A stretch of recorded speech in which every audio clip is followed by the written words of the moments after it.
Hi guys, current affairs funda में आप सभी का स्वागत है। इस वीडियो में हम फरवरी सेकंड वीक के कंप्लीट करंट अफेयर्स एक साथ कवर करने वाले हैं और ये सभी क्वेश्चंस आप पीडीएफ फॉर्मेट में डाउनलोड भी कर सकते हैं।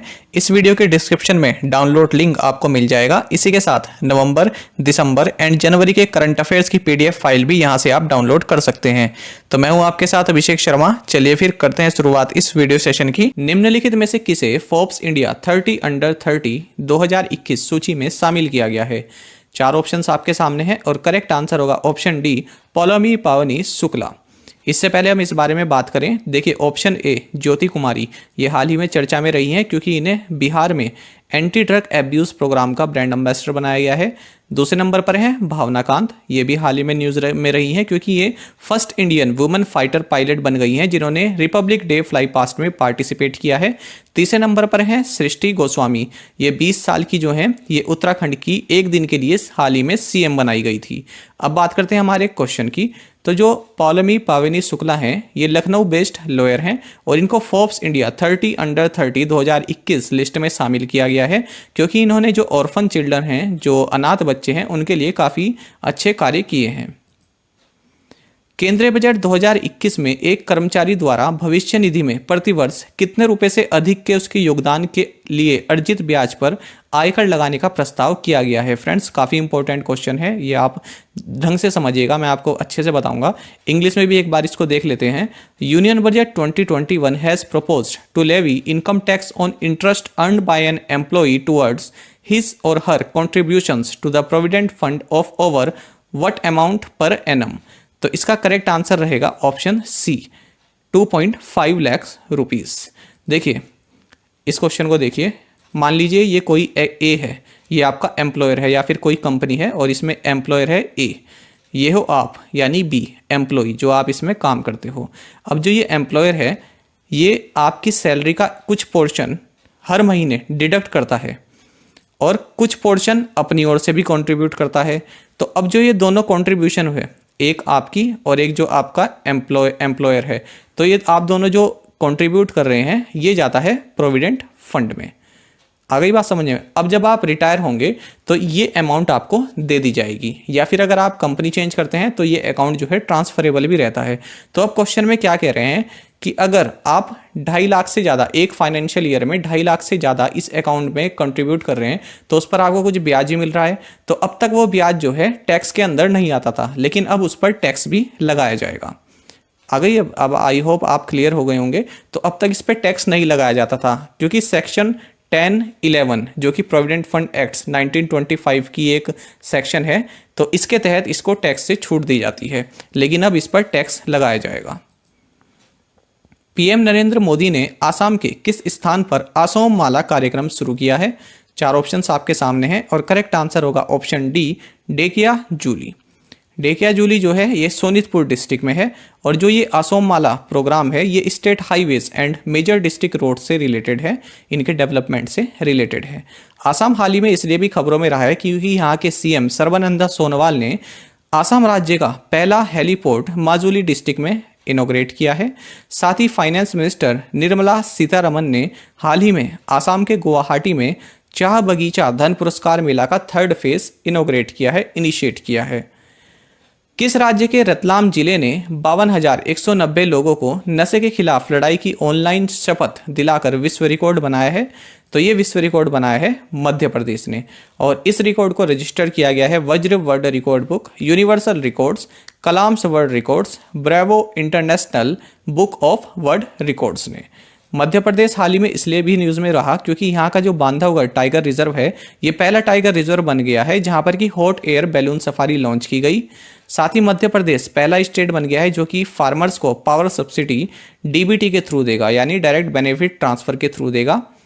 साथ ही मध्य प्रदेश को आप जानते हो टाइगर स्टेट के नाम से जाना जाता है, लेकिन अब आप इसको लेपर्ड स्टेट भी बोल सकते हैं क्योंकि जो हाल ही में सेंसस के जो आंकड़े आए हैं, लेपर्ड सेंसस के जो आंकड़े आए हैं उसके हिसाब से सबसे ज़्यादा लेपर्ड भारत में मध्य प्रदेश राज्य में है, उसके बाद कर्नाटक में और फिर महाराष्ट्र में। तो भारत में टोटल 12,852 लेपर्ड हैं और उनमें से मध्य प्रदेश में है 3,421। 2014 में भारत में 7,910 लेपर्ड थे और 60% की वृद्धि देखने के बाद अब 12,852 लेपर्ड भारत में मौजूद हैं। साथ ही मध्य प्रदेश गवर्नमेंट ने लॉन्च पैड स्कीम इसको भी लॉन्च किया है ताकि जो यूथ है, जो युवा है, वो सेल्फ रिलायंट बन सके। मध्य प्रदेश की गवर्नर है आनंदीबेन पटेल, जो कि उत्तर प्रदेश की भी गवर्नर हैं, और यहाँ के सीएम है शिवराज सिंह चौहान। स्विच दिल्ली अभियान निम्नलिखित में से किसके बारे में जागरूकता फैलाने के लिए शुरू किया गया है? तो ये शुरू किया गया है इलेक्ट्रिक व्हीकल्स के लिए।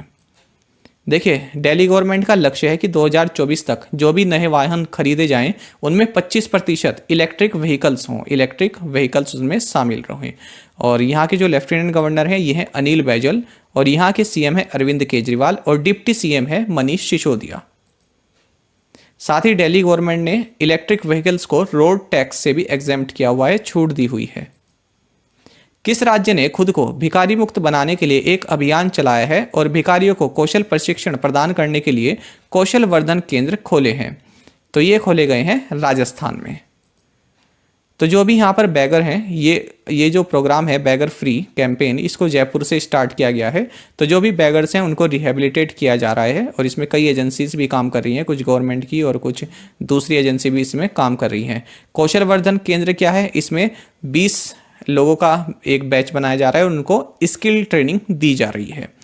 राजस्थान हाल ही में इसलिए भी न्यूज़ में रहा क्योंकि यहाँ के धौलपुर डिस्ट्रिक्ट में उड़ान तारा इस कार्यक्रम का आयोजन किया गया। साथ ही school of public health Rajasthan में लॉन्च किया गया है, और यहाँ के चीफ मिनिस्टर अशोक गहलोत ने Ayushman Bharat Mahatma Gandhi health insurance scheme का नया फेज लॉन्च किया है। साथ ही कारगिल, जो कि एक अमेरिकन फूड कॉरपोरेशन है, इसने United Nations World Food Programme के साथ मिलकर राजस्थान में न्यूट्रिशन प्रोग्राम की शुरुआत की है।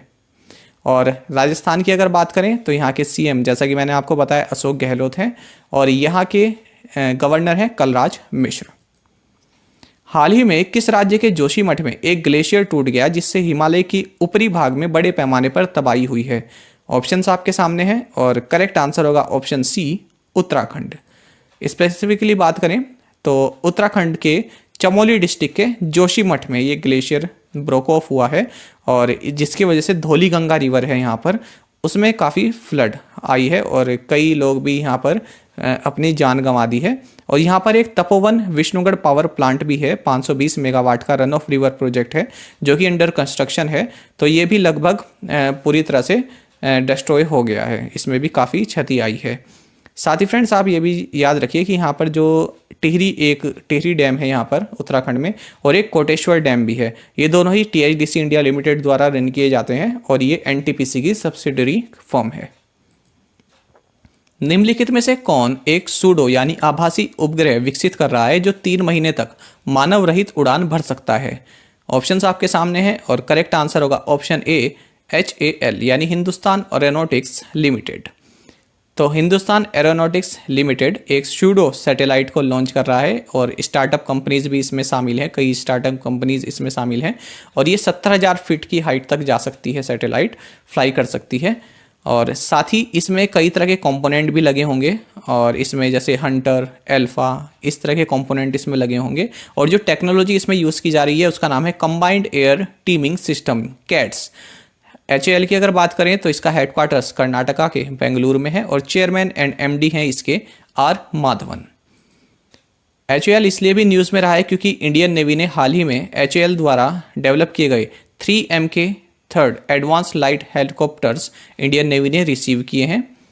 साथ ही HAL ने हाल ही में IF से 70 ट्रेनर एयरक्राफ्ट HTT-40 इसको मैन्युफैक्चर करने की एक रिक्वेस्ट भी रिसीव की है।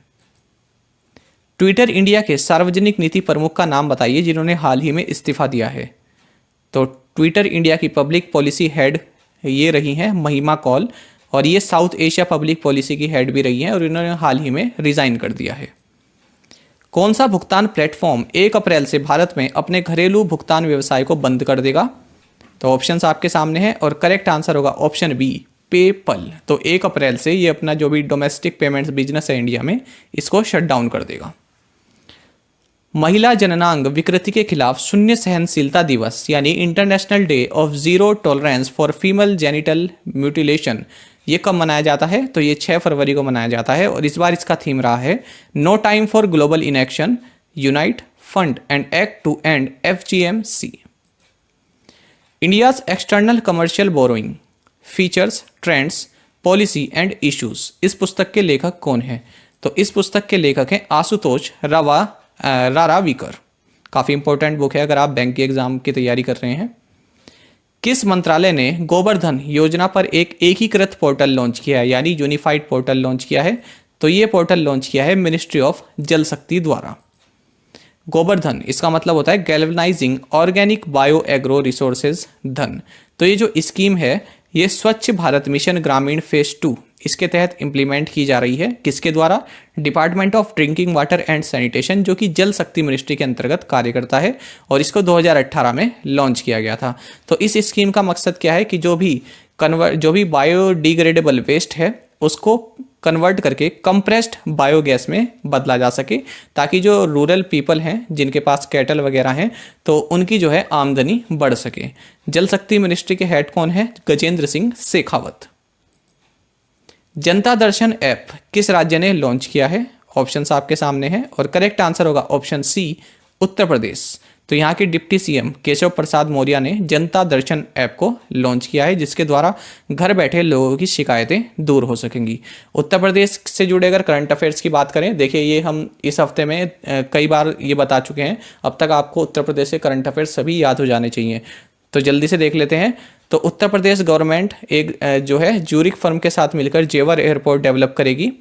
साथ ही उत्तर प्रदेश में अब जो भी कार या बाइक पर कास्ट आइडेंटिटी स्टिकर्स लगाते हैं वो बैन कर दिए गए हैं। और सिख गुरुओं का इतिहास ये स्कूल के सिलेबस में ऐड किया जाएगा। साथ ही योगी गवर्नमेंट ने विरासत स्कीम को लॉन्च किया है, ताकि जो भी ज़मीनी विवाद हैं उनको खत्म किया जा सके। यहाँ की कीथम लेक, जिसे सूर सरोवर भी बोलते हैं, ये आगरा के पास है, इसको हाल ही में रामसर साइट का दर्जा दिया गया है। और उत्तर प्रदेश के सोनभद्र और मिर्जापुर डिस्ट्रिक्ट से हर घर नल योजना, इसको लॉन्च किया गया है प्रधानमंत्री नरेंद्र मोदी द्वारा। साथ ही यूपी सीएम योगी आदित्यनाथ ने यू राइस पोर्टल को लॉन्च किया है। साथ ही यहाँ पर एक मिशन शक्ति इस प्रोग्राम को भी लॉन्च किया है, जो कि महिला सशक्तिकरण से रिलेटेड है। साथ ही 36,402 करोड़ की लागत से उत्तर प्रदेश गवर्नमेंट ने गंगा एक्सप्रेसवे प्रोजेक्ट को भी मंजूरी दी है। उत्तर प्रदेश सीएम ने बाल श्रमिक विद्या योजना को भी मंजूरी दी है। साथ ही योगी आदित्यनाथ ने यह भी कहा है कि इंडिया की बिगेस्ट फिल्म सिटी ये नोएडा में बनेगी। और अगर आप अपने आसपास कोई कोविड टेस्टिंग केंद्र लोकेट करना चाहते हैं तो उसके लिए उत्तर प्रदेश ने मेरा कोविड केंद्र ऐप लॉन्च किया है। साथ ही उत्तर प्रदेश सरकार ने हाथ धोना रोके कोरोना, इसको भी लॉन्च किया है। उत्तर प्रदेश गवर्नमेंट ने स्टार्टअप फंड भी लॉन्च किया है। साथ ही यहाँ के सीएम योगी आदित्यनाथ ने एक एनआरआई यूनिफाइड पोर्टल को लॉन्च किया है। उत्तर प्रदेश ने इंडिया का पहला blockchain enabled rooftop solar trading platform को भी लॉन्च किया है। उत्तर प्रदेश के कुशीनगर एयरपोर्ट को हाल ही में अंतर्राष्ट्रीय दर्जा दिया गया है, अंतर्राष्ट्रीय एयरपोर्ट का दर्जा दिया गया है। साथ ही योगी आदित्यनाथ ने आरोग्य मेले का भी उद्घाटन किया है। उत्तर प्रदेश गवर्नमेंट ने किसान कल्याण मिशन को भी लॉन्च किया है, ताकि जो फार्मर्स की इनकम है वो डबल हो सके। साथ ही इंडिया की first women's team in disaster combat, ये भी उत्तर प्रदेश में इन्होंने हाल ही में अपना ऑपरेशन किया है, यहाँ पर गढ़ मुक्तेश्वर टाउन में। साथ ही यूपी के सीएम आदित्यनाथ ने झांसी में स्ट्रॉबेरी फेस्टिवल को इनॉग्रेट किया है। साथ ही आदित्यनाथ जी ने उद्यम सारथी ऐप को भी लॉन्च किया है। और उत्तर प्रदेश जो है पहला स्टेट बन गया है जहां पर कि किसी एक्सप्रेसवे पर 2 एयर स्ट्रिप्स हैं। तो ये पूर्वांचल एक्सप्रेसवे पर 2 एयर स्ट्रिप्स यहां पर डेवलप की गई हैं। साथ ही उत्तर प्रदेश पहला स्टेट बन गया है जिसने कि कोविड वैक्सीनेशन ये 5 लाख लोगों तक पहुंचा दी है। हाल ही में भारत द्वारा आयोजित हिंद महासागर क्षेत्र यानी इंडियन ओशन रीजन के रक्षा मंत्रियों के सम्मेलन का विषय क्या था, यानी थीम क्या था? What was the theme of Indian Ocean region defence ministers conclave hosted by India recently? तो ऑप्शंस आपके सामने हैं और करेक्ट आंसर होगा option D, enhanced peace, security and cooperation in the Indian Ocean. तो ये बेंगलुरु में आयोजित की गई है, जहां पर एरो इंडिया 2021 का भी आयोजन किया गया है। तपोशिरीष मैग्ना हाल ही में जहां पुरातत्वविदों ने 2000 वर्षीय मम्मी को सोने की जीभ के साथ पाया, वह किस देश में स्थित है? तो ये इजिप्ट में स्थित है। ये इजिप्ट की एक एंशियंट साइट है। इजिप्ट के अगर बारे में हम जानें तो यहाँ की कैपिटल है कायरो, प्रेसिडेंट है अब्देल फताह अल सीसी, यहाँ की करेंसी है इजिप्शियन पाउंड, और ये 2 कॉन्टिनेंट में लोकेटेड है, अफ्रीका एंड एशिया। जब भी कोई कंट्री एक से ज़्यादा कॉन्टिनेंट में लोकेट होती है तो उसको ट्रांस कॉन्टिनेंटल कंट्री बोलते हैं, जैसे कि रशिया भी एक इसका उदाहरण है। ये आप मैप से देख सकते हैं, ये है इजिप्ट और ये है इधर लीबिया, तो इसका मतलब ये अफ्रीका में है, लेकिन जो ये वाला पार्ट है ये एशिया में है, इसे बोलते हैं सिनाई पेनिनसुला। तो ये इजिप्ट का पार्ट है लेकिन ये एशिया में है। इस मैप से आप और क्लियर समझ सकते हैं। तो ये रेड वाला पार्ट और जो ये आप ऑरेंज पार्ट देख रहे हैं या फिर डार्क येलो आप देख रहे हैं, ये भी इजिप्ट का हिस्सा है, लेकिन ये एशिया में आता है। ये पूरा एशिया है लाइट येलो वाला, और ये इजिप्ट है, रेस्ट ऑफ इजिप्ट है, ये अफ्रीका में आता है। इसको बोलते हैं सिनाई पेनिनसुला, ये एशिया में है। आगे बढ़ते हैं। दुनिया की सबसे महंगी सब्जी होप शूट्स की खेती किस राज्य में शुरू की गई है? ऑप्शंस आपके सामने हैं और करेक्ट आंसर होगा ऑप्शन बी, बिहार। तो इस सब्जी की खेती की गई है बिहार के औरंगाबाद डिस्ट्रिक्ट में, और इसकी कीमत अगर 1 kg आप लें, 1 किलोग्राम, तो इसकी कीमत पड़ती है 1 लाख रुपए के आसपास, क्योंकि इसमें कई सारी खूबियाँ होती हैं। एक तो ये बियर में फ्लेवरिंग एजेंट के रूप में कार्य किया जाता है, दूसरा कैंसर सेल्स को मारने में ये काफ़ी कारगर साबित हुई है ये सब्जी, तो इसलिए काफ़ी महंगी सब्जी है ये। साथ ही आपको ये भी जानना चाहिए कि Indian institute of vegetable research ये वाराणसी में स्थित है। किस राज्य में मुख्यमंत्री अभ्युदय योजना के तहत प्रतियोगी परीक्षाओं के लिए मुफ्त कोचिंग केंद्र खोले जाएंगे? ऑप्शंस आपके सामने हैं और सीधे करेक्ट आंसर बताते हैं। तो करेक्ट आंसर होगा इसका ऑप्शन डी, उत्तर प्रदेश। तो उत्तर प्रदेश सरकार ने जो ये स्कीम लॉन्च की है, इसके तहत गरीब और निर्बल छात्रों को फ्री कोचिंग दी जाएगी, चाहे वो NEET, JEE, CDS, NDA, UPSC किसी भी एग्जाम की तैयारी कर रहे हैं तो उनको यहाँ पर फ्री ऑफ कॉस्ट कोचिंग प्रदान की जाएगी। साथ ही senior IAS, PCS and PCS officers, ये एस्पिरेंट्स को काउंसलिंग भी प्रोवाइड कराएंगे। किस बैंक ने विशाखापट्टनम में आम जनता और ग्राहकों के लिए एक कॉइन मेला आयोजित किया है? ऑप्शंस आपके सामने हैं और करेक्ट आंसर होगा option C, Union Bank of India. तो यहाँ पर अगर आप कॉइन्स चाहते हैं 100 रुपये के या फिर 200 रुपये के, तो वो आपको एक्सचेंज करके मिल सकते हैं। यूनियन बैंक की अगर हम बात करें तो इसमें हाल ही में आंध्र बैंक और कॉरपोरेशन बैंक का विलय हुआ है, और इसके एमडी एंड सीईओ हैं राजकिरण राय जी, और इसका हेडक्वार्टर्स है मुंबई में। कौन सा देश उत्तरी सागर में दुनिया का पहला ऊर्जा द्वीप बनाएगा? ऑप्शंस आपके सामने हैं और करेक्ट आंसर होगा ऑप्शन डी, डेनमार्क। तो Denmark will build the world's first energy island in the North Sea. बात हो रही है नॉर्थ सी की। देखिए, डेनमार्क की कैपिटल है कोपेनहेगन, यहाँ की करेंसी है दानिश क्रोन। तो नॉर्थ सी आप देख सकते हैं, ये डेनमार्क है और ये है नॉर्थ सी, नॉर्थ वेस्ट में है इसके नॉर्थ सी, तो यहीं पर इसको ये बनाने वाला है। देखिए यहाँ पर एक चीज़ आप जरूर जान लीजिए, ये 3 चीज़ें होती हैं, स्कैंडिनेवियन कंट्री, नॉर्डिक कंट्री और बाल्टिक कंट्री। तो देखिए नॉर्वे, डेनमार्क और स्वीडन, इन तीनों को बोलते हैं स्कैंडिनेवियन कंट्री। अब अगर इन तीनों कंट्रीज़ में आप फिनलैंड और आइलैंड को भी ऐड कर दें तो ये बन जाती है नॉर्डिक कंट्री। इनमें आप ग्रीनलैंड को भी इंक्लूड कर सकते हैं। और बाल्टिक कंट्रीज़ क्या है? लातविया, एस्टोनिया और लिथुआनिया, इनको बोलते हैं बाल्टिक कंट्रीज़। अगर आप किसी एसएससी में भी या पीसीएस की तैयारी कर रहे हैं तो आपके लिए ये तीनों पॉइंट्स काफ़ी इंपॉर्टेंट हैं, इनको आप नोट कर लीजिएगा।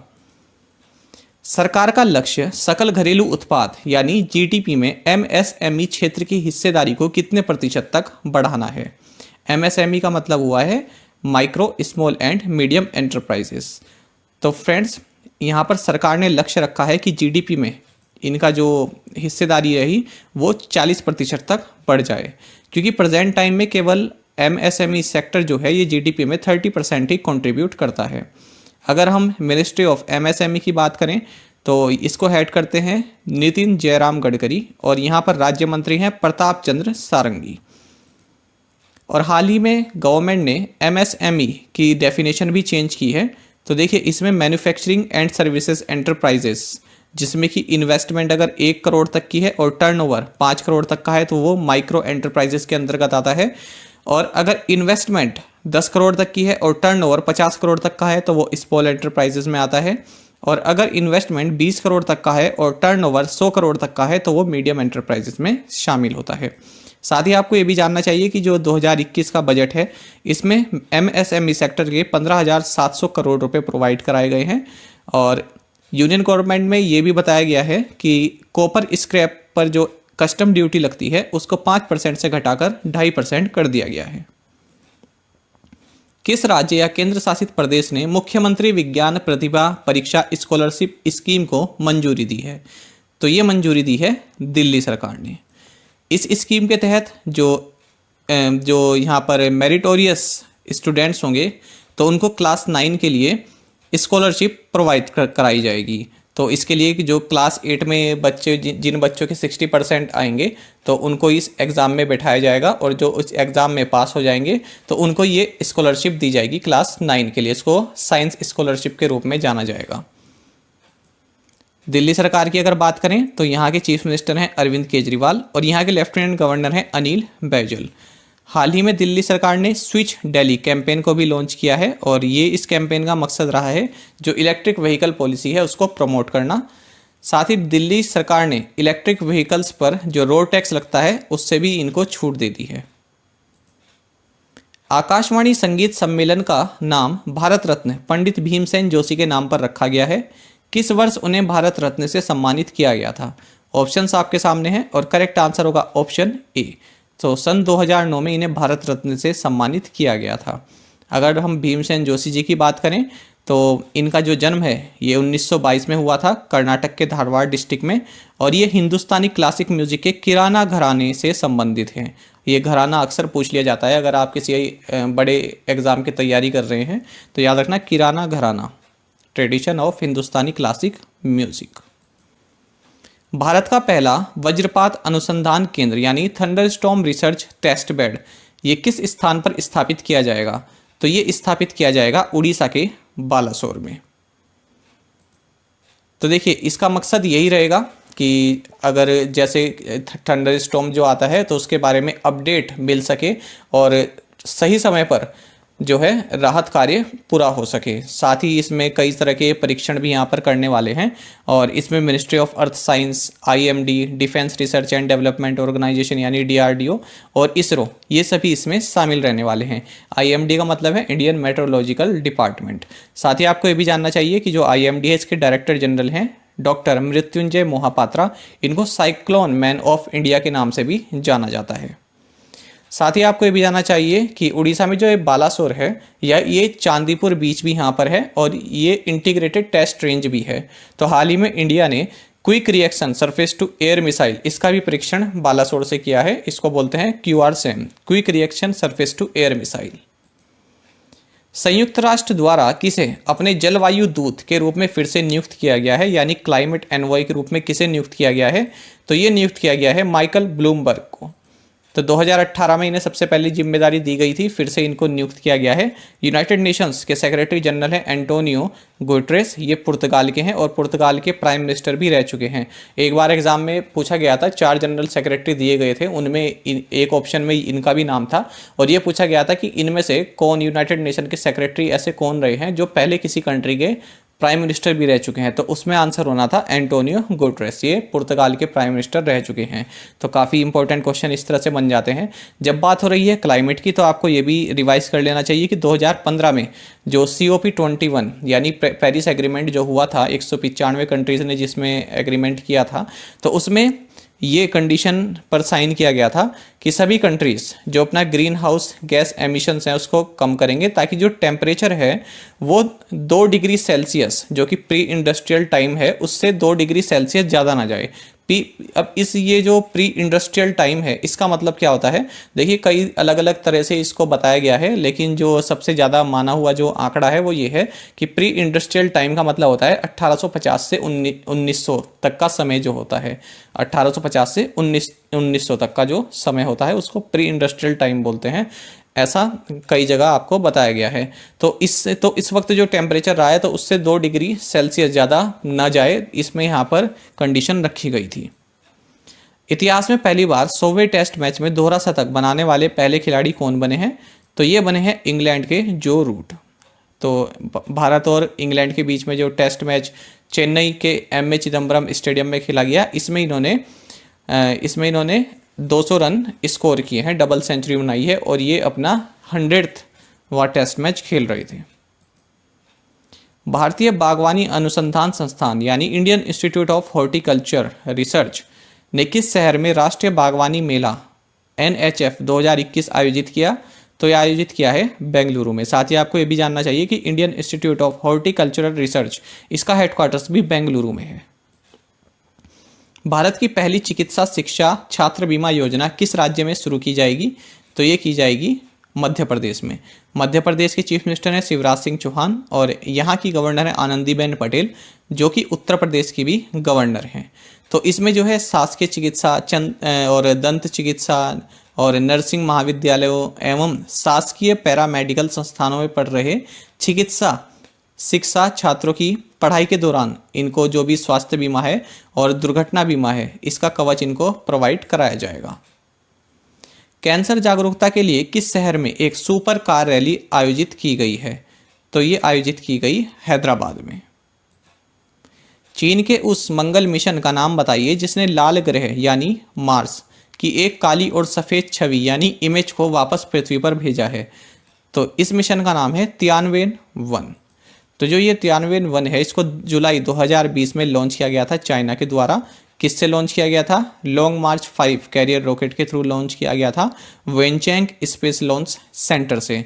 देखिए, जो अर्थ और मार्स इनके बीच की जो डिस्टेंस है वो 55 मिलियन किलोमीटर्स और 400 मिलियन किलोमीटर्स इनके बीच में रहती है। ये डिपेंड करता है कि अर्थ और मार्स की जो रेस्पेक्टिव ऑर्बिट्स हैं, जो इनके ऑर्बिट्स हैं, उनकी पोजीशन क्या है, तो उसके हिसाब से इन दोनों रेंज में चलता रहता है। लेकिन जो तियानवेन-1 ने जो इमेज भेजी है, तो उस वक्त ये मार्स से कितनी दूरी पर था? ये 2.2 मिलियन किलोमीटर्स दूरी पर था मार्स से, जब इसने ये इमेज कैप्चर की।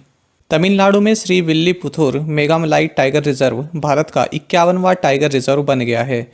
अब तमिलनाडु में कितने टाइगर रिजर्व हैं? ऑप्शंस आपके सामने हैं और करेक्ट आंसर होगा ऑप्शन सी 5। अब तमिलनाडु में 5 टाइगर रिजर्व्स हैं। इसके बारे में और डिटेल जानते हैं। देखिए, ये 2 वाइल्ड लाइफ सेंचुरीज़ हैं, जिनमें एक का नाम है मेघामलाई वाइल्ड लाइफ सेंचुरी और दूसरी है श्री विल्लीपुथुर वाइल्ड लाइफ सेंचुरी। इन दोनों के कंबाइंड एरिया को टाइगर रिजर्व घोषित किया गया है। इसके अलावा तमिलनाडु में 4 और टाइगर रिजर्व्स जो हैं उनके नाम इस प्रकार हैं: Sathyamangalam tiger reserve, Mudumalai tiger reserve, Anamalai tiger reserve, कलापड़मुंदन थुरई tiger reserves. तो अब टोटल मिलाकर 5 टाइगर रिजर्व्स यहाँ पर हो गए हैं। साथ ही आपको ये भी जानना चाहिए कि अप्रैल 1973 में इंदिरा गांधी द्वारा प्रोजेक्ट टाइगर की शुरुआत की गई थी और इस प्रोजेक्ट टाइगर को एडमिनिस्ट्रेड किया जाता है नेशनल टाइगर कंजर्वेशन अथॉरिटी यानी NTCA के द्वारा। कैलाश संकला प्रोजेक्ट टाइगर के फर्स्ट डायरेक्टर रहे हैं।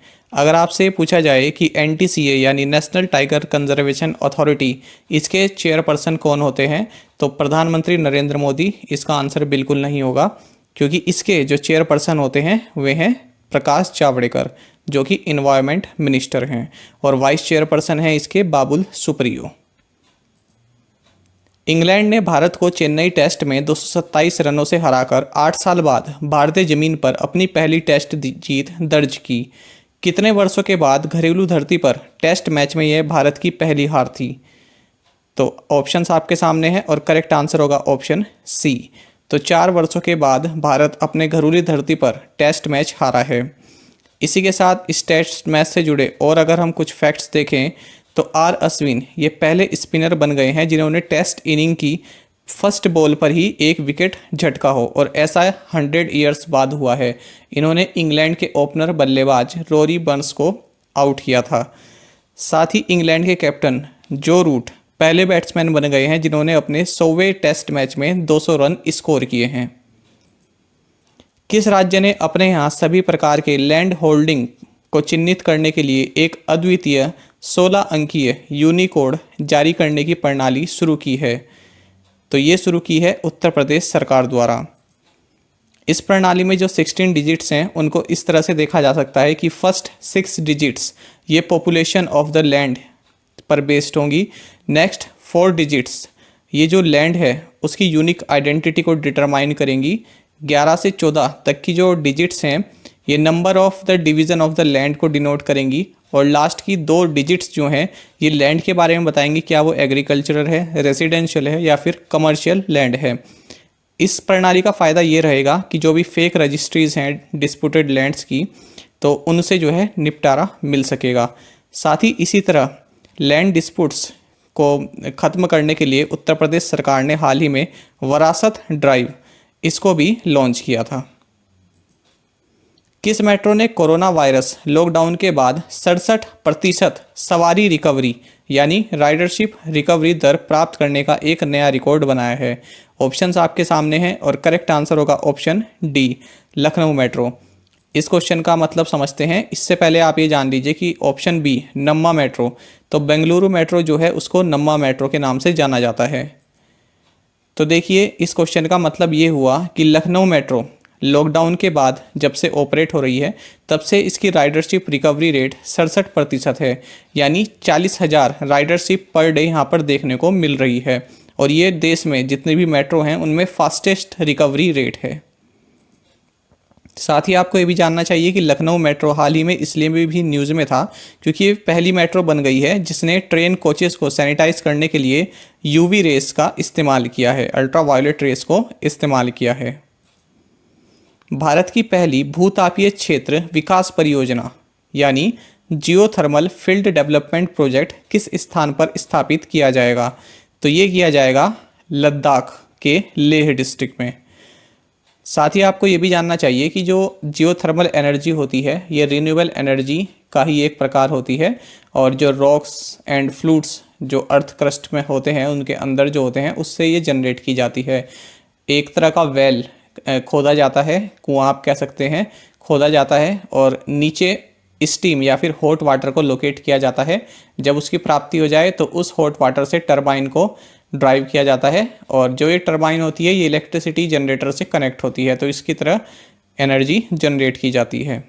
साथ ही आप ये भी देखिए कि ऑप्शन बी, सी, डी ये सभी आपके लिए इम्पोर्टेंट हैं क्योंकि ये भारत में जियोथर्मल एनर्जी के सोर्स हैं, यहाँ पर इनके प्लांट लगाए गए हैं। पूगा जो है ये जम्मू एंड कश्मीर में है, तत्तापानी ये छत्तीसगढ़ में है, और मणिकरण ये हिमाचल प्रदेश में है। इसी के साथ कैम्बे बेसिन जो कि गुजरात में है, ये भी जियोथर्मल एनर्जी का सोर्स है। सूरजकुंड झारखंड वाला ये भी जियोथर्मल एनर्जी का सोर्स है। बाकी अगर इस क्वेश्चन की बात करें तो इसमें जो MOU साइन किए गए हैं वो ONGC energy centre, union territory administration Ladakh और Ladakh autonomous hill development council के बीच किए गए हैं। लद्दाख के लेफ्टिनेंट गवर्नर हैं RK Mathur. India after liberalisation शीर्षक पुस्तक किसने लिखी है?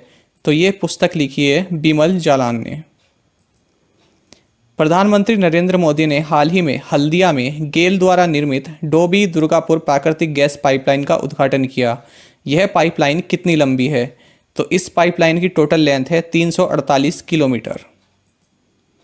विदेश मंत्रालय के अनुसार कितने भारतीयों को विभिन्न विदेशी जेलों में रखा गया है? तो अगर ऑप्शंस देखें हम तो इनमें सही आंसर होगा ऑप्शन सी, 7,139 भारतीय विभिन्न विदेशी जेलों में मौजूद हैं। और इसमें यह भी बताया गया है, ये रिपोर्ट वैसे किसने दी है? तो ये minister of state for ministry of external affairs यानी एक्सटर्नल अफेयर्स में जो राज्य मंत्री हैं वी मुरलीधरन, इन्होंने ये जानकारी दी है। और उन्होंने ये कहा है कि सबसे ज़्यादा सऊदी अरब में जो भारतीय कैदी मौजूद हैं, उसके बाद संयुक्त अरब अमीरात में और तीसरे नंबर पर नेपाल में। तो यहाँ से आपके 2 क्वेश्चन बन गए। एक तो यही जो हमने क्वेश्चन पढ़ा, दूसरा ये क्वेश्चन कि who is the minister of state for ministry of external affairs? Answer होगा V Muraleedharan. England cricket team के खिलाड़ियों को MA चिदम्बरम स्टेडियम चेन्नई में भारत के खिलाफ पहले टेस्ट मैच में काले रंग का बैंड पहने देखा गया। ऐसा करके उन्होंने किसे श्रद्धांजलि दी थी? तो इन्होंने श्रद्धांजलि दी थी टॉम मूर को। टॉम मूर की अगर हम बात करें तो इन्हें कैप्टन टॉम के नाम से भी जाना जाता है। ये ब्रिटिश आर्मी ऑफिसर और बिजनेसमैन रह चुके हैं। इन्होंने कोविड-19 पेंडेमिक के दौरान काफ़ी बड़ी मात्रा में चैरिटी की और ये खुद कोरोना की चपेट में आ गई, जिनकी वजह से इनकी मृत्यु हो गई। और इन्होंने इंडिया और बर्मा में भी सर्व किया है सेकेंड वर्ल्ड वॉर के दौरान। निम्नलिखित में से कौन जनवरी में शीर्ष एकीकृत भुगतान इंटरफेस यानी top unified payment interface app बनकर उभरा है, जिसमें 1.91 ट्रिलियन रुपए के 968.72 मिलियन लेन देन हुए हैं। तो कुल मिलाकर क्वेश्चन ये पूछा जा रहा है कि जनवरी में सबसे ज़्यादा ट्रांजैक्शन किस ऐप के द्वारा किए गए हैं, तो ये किए गए हैं फ़ोन पे के द्वारा। इसके बाद दूसरे नंबर पर है गूगल पे, तीसरे पर है पेटीएम, चौथे पर है अमेज़ॉन और उसके बाद भीम, फिर व्हाट्सएप। तो फ़ोनपे की अगर बात करें तो ये वॉलमार्ट की एक सब्सिडरी है, या फिर आप फ्लिपकार्ट की कह सकते हैं, क्योंकि फ्लिपकार्ट भी वॉलमार्ट की सब्सिडरी है और इसका हेडक्वार्टर्स बेंगलुरु में है। कू और संदेश क्या हैं? ऑप्शंस आपके सामने हैं और करेक्ट आंसर होगा ऑप्शन ए। कू और संदेश ऐप्स हैं। ये किस लिए न्यूज़ में है? देखिए, some government officials reportedly now using Sandes a देसी व्हाट्सएप अल्टरनेटिव।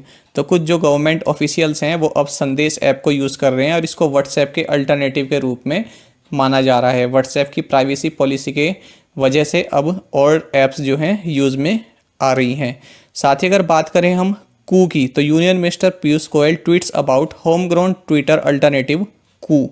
तो कू जो है इसको ट्विटर के अल्टरनेट के रूप में देखा जा रहा है। आपको मालूम होगा कि किसान आंदोलन के तहत भारतीय सरकार और ट्विटर के बीच जो एक तरह से जो खटास आई है, जो एक तरह से इनमें जो मनमुटाव हुए हैं, इस तरह से आप कह सकते हैं, क्योंकि कुछ अकाउंट्स को ब्लॉक करने के लिए भारत सरकार द्वारा कहा गया था ट्विटर को, लेकिन ट्विटर ने जो है उनमें से कुछ ही अकाउंट को ब्लॉक किया है। तो उसके तहत अब ट्विटर के अल्टरनेटिव कू को यूज़ किया जा रहा है। तो ये क्वेश्चन आपके लिए काफ़ी इंपॉर्टेंट हो सकता है। भारत के सबसे बड़े भित्ति चित्र मतलब मूरल। मूरल क्या होता है फ्रेंड्स? जो दीवार पर बनाए गए चित्र होते हैं उनको मूरल बोलते हैं। तो भारत के सबसे बड़े भित्ति चित्र जिसका शीर्षक VR है, किस शहर के इंदिरा नगर रेलवे स्टेशन पर बनाया गया? तो चेन्नई के इंदिरा नगर रेलवे स्टेशन पर बनाया गया है ये मूरल। और ये किस लिए बनाया गया है? ये जो भी HIV और एड्स से अफेक्टेड कम्युनिटी होते हैं तो उनके साथ अपनी सॉलिडेरिटी दिखाने के लिए बनाया गया है। उन पर जो कलंक लगता है उसको हटाने के लिए, उसके बारे में अवेयरनेस फैलाने के लिए ये मूरल बनाया गया है। और ये किसके द्वारा किया गया है? ये स्टार्ट इंडिया फाउंडेशन और TANSACS tidal park and southern railway के द्वारा ये शुरू किया गया है। तो VR इसका मतलब ही ये है कि हम आपके साथ हैं, और जो भी रिकवर हो चुके हैं एड्स से तो उनको जो है वो इक्वल राइट्स डिजर्व करते हैं इंडियन सोसाइटी में। पोप फ्रांसिस ने पहली बार बिशप के धर्मसभा में एक महिला अवर सचिव नियुक्त किया है, वह कौन है? यानी Pope Francis has for the first time appointed a female under secretary to the synod of bishops. Who is she? तो करेक्ट आंसर होगा option D, sister Nathalie Becquart. देखिए, साइनोड क्या होता है? इसको आप एक परिषद या धर्मसभा के रूप में समझ सकते हैं। यहाँ पर जो भी प्रिंसिपल्स एडमिनिस्ट्रेशन के मैटर फिक्स किए जाते हैं, तो इसी सभा में इनको नियुक्त किया गया है और ये फर्स्ट फीमेल अंडर सेक्रेटरी बनी है जो इस सभा में नॉमिनेट की गई हैं, और ये फ्रेंच हैं। किस निजी क्षेत्र सामान्य बीमा कंपनी ने #21 रीजन्स वाई अभियान शुरू किया है? तो ये अभियान शुरू किया गया है HDFC एर्गो जनरल इंश्योरेंस द्वारा। तो इसके जो है चेयरमैन है ये हैं दीपक S पारेख और MD एंड CEO हैं mister Ritesh Kumar.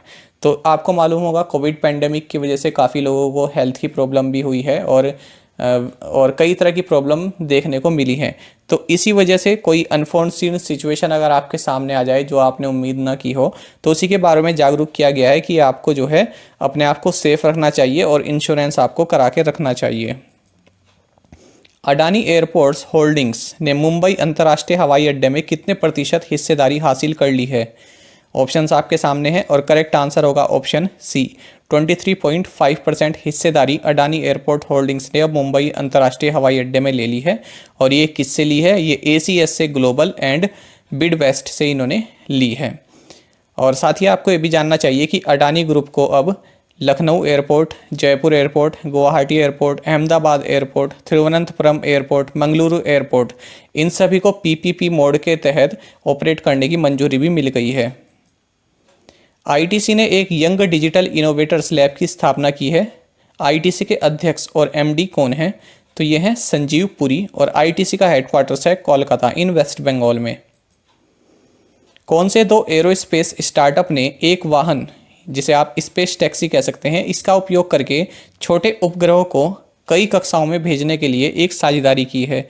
Which two aerospace startups have entered into a partnership to ferry small satellites into multiple orbits using a vehicle that will work as a space taxi. तो इसका सही answer होगा option B, Bellatrix and Skyroot. साथ ही आपको ये भी जानना चाहिए कि जो स्काई रूट एरोस्पेस है इसका हेडक्वार्टर्स हैदराबाद में है और बेलाट्रिक्स का हेडक्वार्टर्स बेंगलुरु में है। इस क्वेश्चन को आप इस तरह से भी देख सकते हैं, ये हेडलाइन है न्यूज़पेपर की, Bellatrix aerospace is building a space taxi for satellites. साथ ही आपको ये भी जानना चाहिए कि स्काई रूट एरोस्पेस भी इसलिए न्यूज़ में रही है क्योंकि ये फर्स्ट प्राइवेट कंपनी बन गई है जिसने कि रॉकेट इंजन का अपर स्टेज को टेस्ट किया है।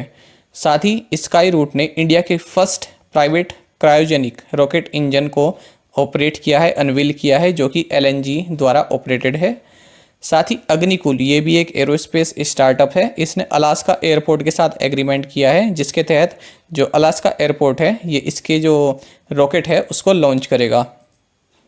साथ ही पिक्सेल ये भी फ्रेंड्स एरोस्पेस स्टार्टअप है और इसने NSIL के साथ यानी न्यू स्पेस इंडिया लिमिटेड जो कि इसरो की एक कमर्शियल आर्म है, इसके साथ एक साइन पैक्ट किया है ताकि इंडिया की first private remote sensing satellite launch की जा सके। लॉकहीड मार्टिन ने भारत के एरोस्पेस क्षेत्र में सहयोग बढ़ाने के लिए किसके साथ समझौते पर हस्ताक्षर किए हैं? तो ये हस्ताक्षर किए हैं HAL के साथ, हिंदुस्तान एरोनॉटिक्स लिमिटेड के साथ। इसी तरह के अगर हम HAL से जुड़े हाल ही के करंट अफेयर्स देखें तो इंडियन नेवी ने जो है HAL द्वारा निर्मित 3 MK3 एडवांस लाइट हेलीकॉप्टर्स प्राप्त किए हैं। साथ ही जो IAF ने जो है 17 ट्रेनर एयरक्राफ्ट STT-40 इनको बनाने का जो ठेका दिया है वो HAL को दिया है। साथ ही HAL ने हाल ही में स्मार्ट एंटी एयरफील्ड वेपन जिसको सॉ भी बोलते हैं इसको भी सक्सेसफुली टेस्ट फायर किया है। साथ ही इंडियन एयरफोर्स जो है LCA तेजस की फर्स्ट डिलीवरी 2024 तक प्राप्त कर लेगा, ऐसा कहा है HAL के चेयरमैन ने। साथ ही जो HAL है ये अनमैन्ड सूडो सैटेलाइट इसको भी डेवलप कर रहा है। साथ ही आपको ये भी जानना चाहिए कि HAL का हेडक्वार्टर्स बेंगलुरु में है और इसके चेयरमैन एंड MD हैं R माधवन। स्टार्टअप्स को इंटेलेक्चुअल प्रॉपर्टी राइट्स रजिस्टर कराने और क्वालिटी टेस्टिंग सर्टिफिकेट्स प्राप्त करने के लिए कौन सा राज्य वित्तीय सहायता यानी फाइनेंशियल हेल्प प्रोवाइड कराएगा? ऑप्शंस आपके सामने हैं और करेक्ट आंसर होगा ऑप्शन सी, महाराष्ट्र। तो यहाँ पर जो स्टार्टअप्स होते हैं, जो पेटेंट रजिस्ट्रेशन की फ़ीस होती है, तो महाराष्ट्र सरकार उस फीस का 80% अमाउंट वापस कर देगी। और अगर हम महाराष्ट्र से रिलेटेड करंट अफेयर्स की बात करें तो जो नीति आयोग द्वारा इनोवेशन इंडेक्स रिसेंटली लॉन्च किया गया था उसमें महाराष्ट्र सेकंड रैंक पर था, कर्नाटक इसमें फर्स्ट रैंक पर रहा है। महाराष्ट्र के गवर्नर है भगत सिंह कोश्यारी और यहाँ की कैपिटल है मुंबई। साथ ही आपको ये भी जानना चाहिए कि महाराष्ट्र की लोनार लेक जो कि बुलढाना डिस्ट्रिक्ट में है, इसको हाल ही में रामसर साइट का दर्जा दिया गया है। इससे पहले नंदोड़ मंदमेश्वर वेटलैंड इसको भी रामसर साइट का दर्जा दिया जा चुका है। साथ ही आपको ये भी जानना चाहिए कि महाराष्ट्र ने हाल ही में बिजनेस इंक्यूबेशन सेंटर को लॉन्च किया है और महाराष्ट्र ने पुणे की यरवदा जेल से जेल टूरिज्म प्रोजेक्ट को लॉन्च किया है। केंद्रीय पर्यावरण मंत्रालय ने किस राज्य में यमुना नदी पर लखवाड़ बिजली परियोजना को मंजूरी दी है? ऑप्शंस आपके सामने हैं और करेक्ट आंसर होगा ऑप्शन सी, उत्तराखंड। तो इस परियोजना में 6 राज्य शामिल हैं जिन्हें कि यहाँ की इरिगेशन और प्योर ड्रिंकिंग वाटर इस प्रोजेक्ट के थ्रू प्रोवाइड कराया जाएगा। इस प्रोजेक्ट की टोटल लागत है 5,747 करोड़ रुपए और इसमें हरियाणा, उत्तर प्रदेश, उत्तराखंड, राजस्थान, दिल्ली और हिमाचल ये सभी शामिल हैं। उत्तराखंड के CM है त्रिवेंद्र सिंह रावत, यहाँ की गवर्नर हैं बेबी रानी मौर्य, यहाँ की विंटर कैपिटल है देहरादून और समर कैपिटल है गैरसैंण। उत्तराखंड जिन कारणों से हाल ही में चर्चा में रहा है वे जान लेते हैं। तो यहाँ पर 20 साल की सृष्टि गोस्वामी को हाल ही में एक दिन के लिए उत्तराखंड का CM बनाया गया है। साथ ही इंडिया का पहला पॉलिनेटर पार्क ये उत्तराखंड के हल्द्वानी में खोला गया है। साथ ही उत्तराखंड गवर्नमेंट ने मनरेगा वर्किंग डेज को 100 से बढ़ाकर 150 डेज कर दिया है। साथ ही उत्तराखंड ने पहला शिवालिक रेंज के लिए आर्बोरेटम इसको ओपन किया है। आर्बोरेटम का मतलब होता है, आप बोटेनिकल गार्डन की तरह इसको समझ सकते हैं। साथ ही union minister doctor Harshvardhan Singh ने हाल ही में उत्तराखंड और हिमाचल प्रदेश में वेदर रेडार्स इनको इनॉग्रेट किया है। साथ ही जस्टिस आर.एस. चौहान ने हाल ही में उत्तराखंड हाई कोर्ट के चीफ जस्टिस के रूप में शपथ ली है। साथ ही आपको मालूम होगा कि हाल ही में उत्तराखंड के चमोली में ग्लेशियर ब्रेक हुआ है, जिसकी वजह से काफ़ी जान माल की यहाँ पर क्षति हुई है और इसके तहत तपोवन हाइड्रो प्रोजेक्ट ये भी पूरी तरह से डैमेज हो चुका है। तो ये सभी करंट अफेयर्स उत्तराखंड, अगर आपकी तैयारी कर रहे हैं उत्तराखंड स्टेट किसी एग्ज़ाम की, तो वहाँ के लिए भी आपके लिए इम्पोर्टेंट और वैसे भी इम्पोर्टेंट है, क्योंकि उत्तराखंड में एग्ज़ाम काफ़ी कम होते हैं, तो आप इनको अच्छे से तैयार कर लीजिए। जनवरी 2021 के लिए ICC men's player of the month किसने जीता? तो ये जीता है ऋषभ पंत ने। तो ऋषभ पंत ने ये इसलिए जीता है क्योंकि हाल ही में ऑस्ट्रेलिया में जो ये टेस्ट श्रृंखला जीत कर आए हैं, तो उसमें इन्होंने सिडनी टेस्ट में 97 और ब्रिस्बेन में 89 स्कोर किया था, तो उसके लिए इनको ICC men's player of the month का अवार्ड दिया गया है। शबनम इस्माइल को जनवरी 2021 के लिए ICC women's player of the month चुना गया। वह किस टीम के लिए खेलती हैं? तो ये साउथ अफ्रीका के लिए खेलती हैं और इन्होंने हाल ही में पाकिस्तान के खिलाफ जो वनडे इंटरनेशनल सीरीज हुई थी उसमें काफ़ी अच्छा प्रदर्शन किया है। भारत किस देश में $300 मिलियन की लागत से सहतूत बांध बनाएगा? तो ये बनाएगा भारत अफगानिस्तान में, और ये काबुल नदी पर बनेगा। और इसके लिए जो हमारे फॉरेन मिनिस्टर हैं एस जयशंकर ने अफगानिस्तान फॉरेन मिनिस्टर हनीफ अतमर के साथ एक एग्रीमेंट पर साइन भी किया है। अफगानिस्तान की बात करें तो यहाँ की कैपिटल है काबुल, करेंसी है अफगानी, अफगान के प्रेसिडेंट हैं अशरफ खानी। साथ ही आपको ये भी जानना चाहिए कि खैबर पास ये पाकिस्तान और अफगानिस्तान के बॉर्डर पर लोकेटेड है। हाल ही में केंद्रीय मंत्रिमंडल ने इस्पात निर्माता राष्ट्रीय इस्पात निगम लिमिटेड के निजीकरण को मंजूरी दे दी है। यह निम्नलिखित में से किस शहर में स्थित है? ऑप्शंस आपके सामने हैं और करेक्ट आंसर होगा ऑप्शन डी, विशाखापट्टनम। विशाखापट्टनम कहाँ पर है? आंध्र प्रदेश में है। तो आजकल इसके लिए प्रोटेस्ट भी काफ़ी चल रहे हैं, जैसा कि आप ये हेडलाइन देख सकते हैं, protest mount against disinvestment of Visakhapatnam steel plant. तो इसके बारे में थोड़ा जान लेते हैं, काफ़ी अच्छी जानकारी आपके लिए है। देखिए, तो ये घोषणा किसने की है? जो दीपम के सेक्रेटरी हैं। दीपम मतलब department of investment and public asset. तो इसके जो सेक्रेटरी हैं ये है तुहिन कांता पांडे। तो इसके सरकार, आपको ये भी जानना चाहिए कि जो अभी हाल ही में बजट पेश हुआ है तो उसमें ये अनाउंस किया गया है कि जो हमारा इन्वेस्टमेंट टारगेट है फिजिकल ईयर 2021-22 के लिए वो 1.75 लाख करोड़ रुपीस है। और साथ ही जो cabinet committee on economic affairs है उसने इस इस्पात निगम में 100% स्ट्रेटेजिक डिसइन्वेस्टमेंट की मंजूरी दे दी है। ये स्ट्रेटेजिक डिसइन्वेस्टमेंट क्या होता है ये भी अभी जानेंगे। इससे पहले आप ये भी जान लीजिए कि 2021-22 में BPCL, air India, shipping corporation of India, container corporation of India, IDBI bank, BEML, Pawan Hans, Nilachal इस्पात निगम लिमिटेड, इन सभी का डिसइन्वेस्टमेंट होना है। स्ट्रेटेजिक डिसइन्वेस्टमेंट इन सभी का कंप्लीट होना है। अब जानते हैं कि स्ट्रेटेजिक डिसइन्वेस्टमेंट क्या होता है। देखिए, जब भी किसी पब्लिक एंटरप्राइज में गवर्नमेंट अपना 50% से अधिक जो शेयर होते हैं गवर्नमेंट के उनको सेल कर देती है तो उसको बोलते हैं स्ट्रेटेजिक डिसइन्वेस्टमेंट। तो स्ट्रेटेजिक डिसइन्वेस्टमेंट होने के बाद जो कंपनी का कंट्रोल है या फिर उसका मैनेजमेंट है वो गवर्नमेंट से प्राइवेट शेयर होल्डर पर पास हो जाता है। ICICI Prudential life insurance company ने एक नया लक्ष्य आधारित बचत उत्पाद यानी goal based saving product launch किया है जिसका नाम है ICICI Pru guaranteed income for tomorrow यानी गिफ्ट। तो इसको लॉन्च किया है। तो हमको ये बताना है कि जो ये ICICI प्रूडेंशियल लाइफ इंश्योरेंस है इसके MD एंड CEO कौन है। ऑप्शंस आपके सामने हैं और करेक्ट आंसर होगा ऑप्शन बी, NS कन्नन। और साथ ही आपको ये भी जानना चाहिए कि इसके जो चेयरमैन हैं वे हैं MS रामचंद्रन। गोची ओकोंजो इवियाला विश्व व्यापार संगठन यानी वर्ल्ड ट्रेड ऑर्गेनाइजेशन की पहली महिला प्रमुख बनने वाली हैं। वह किस देश से हैं? तो ये नाइजीरिया से हैं। साथ ही आपको वर्ल्ड ट्रेड ऑर्गेनाइजेशन के बारे में थोड़ी जानकारी लेनी चाहिए, ये आपके हर एग्ज़ाम के लिए काफ़ी इंपॉर्टेंट हो सकता है। तो देखिए, इंटरनेशनल ट्रेड पूरी तरह से खुला रहे, पारस्परिक व्यापार बनता रहे, तो इसके लिए जो ऑर्गेनाइजेशन जो इसमें एफर्ट डालती है उसका नाम है वर्ल्ड ट्रेड ऑर्गेनाइजेशन।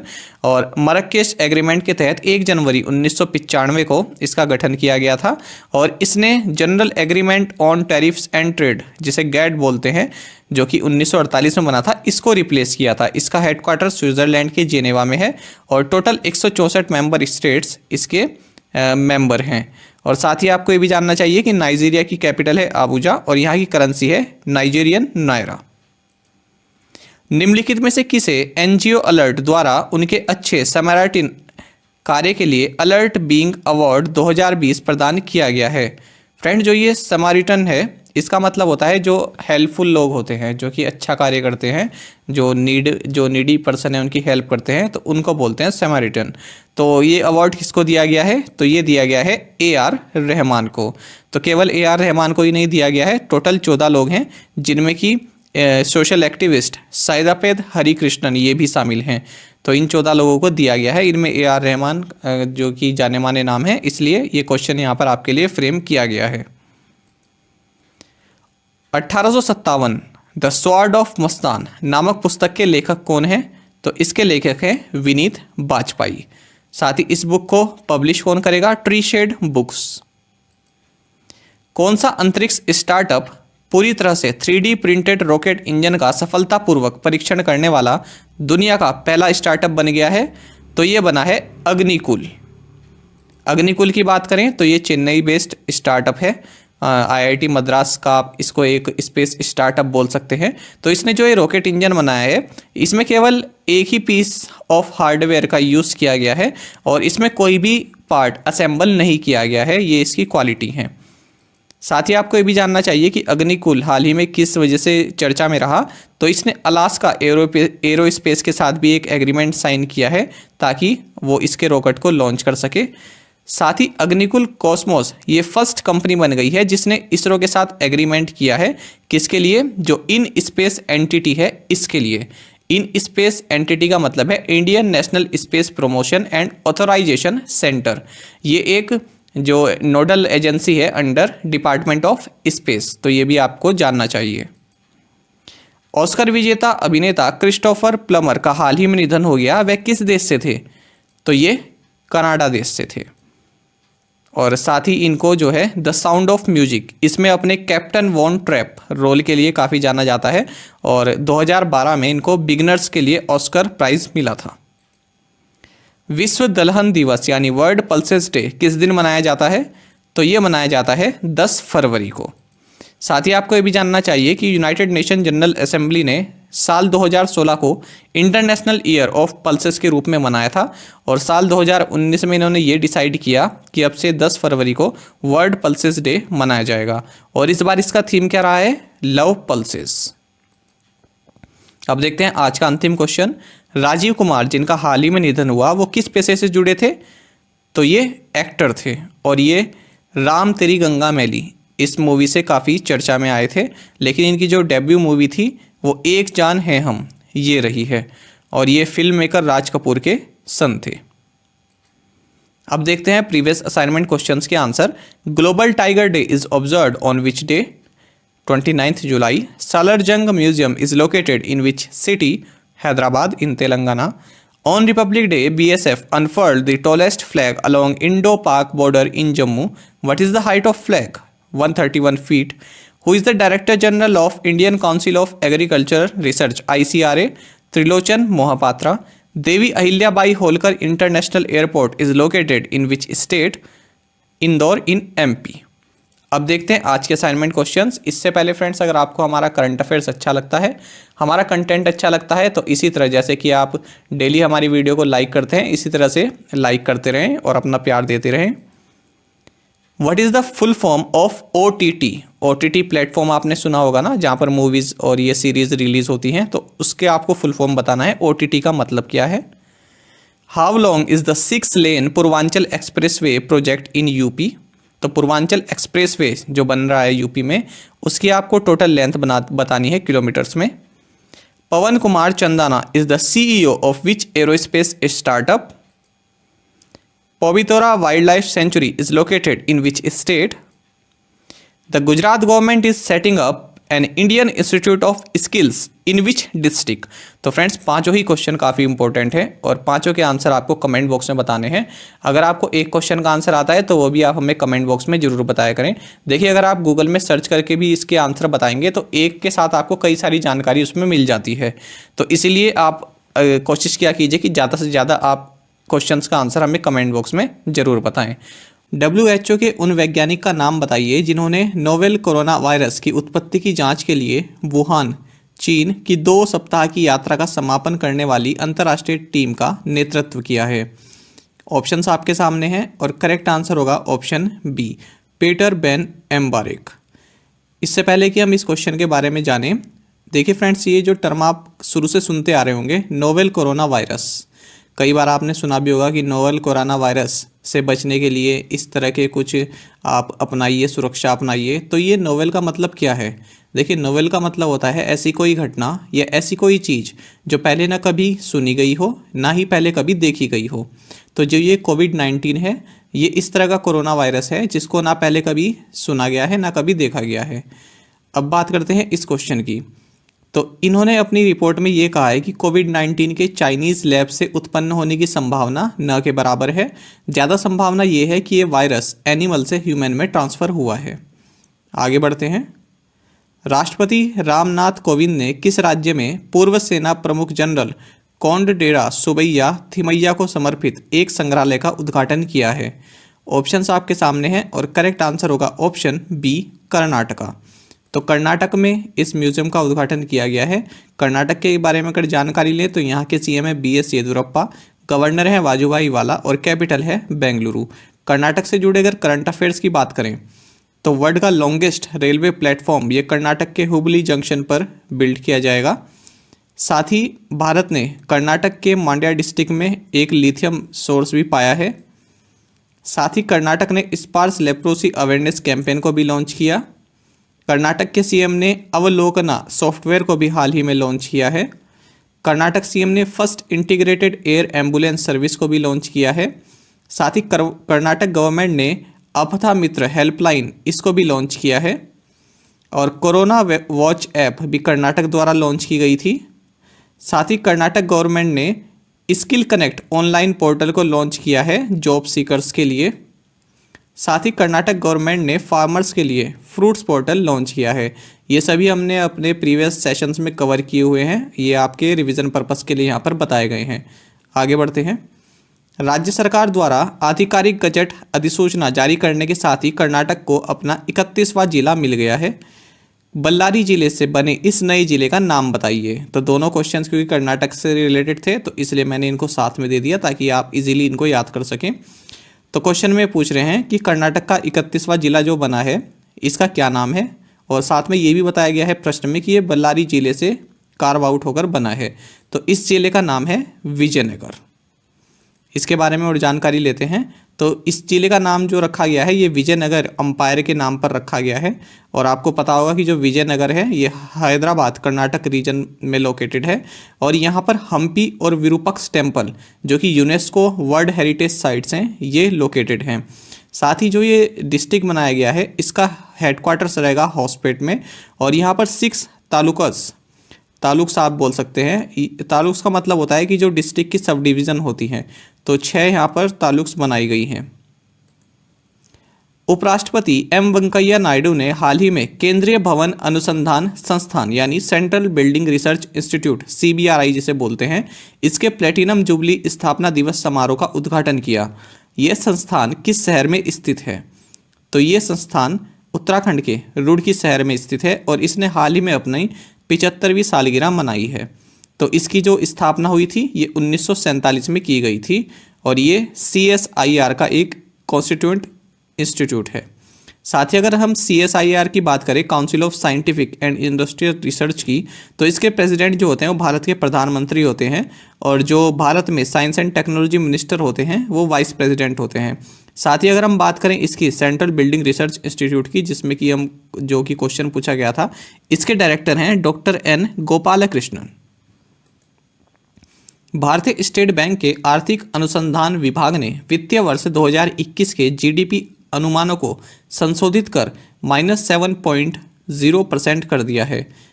पहले यह जीडीपी अनुमान कितने प्रतिशत लगाया गया था?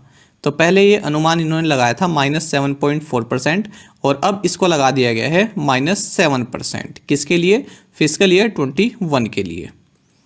साथ ही इन्होंने ये भी कहा है कि जो एसबीआई है ये फिस्कल ईयर 2022 के लिए जो जीडीपी है वो 11% से ग्रो करेगी, ऐसी इसको संभावना लग रही है।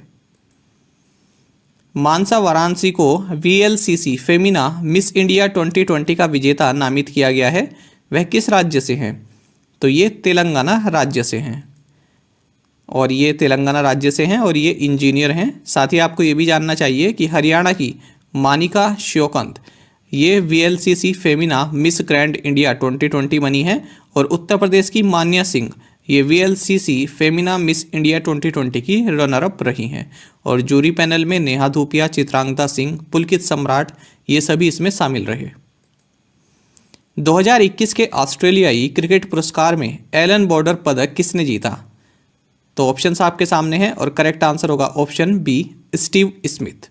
तो स्टीव स्मिथ ने अपना ये 3rd एलन बॉर्डर मेडल जीता है। साथ ही आपको ये भी जानना चाहिए कि ICC men's test player of the decade का अवार्ड भी स्टीव स्मिथ को गया है।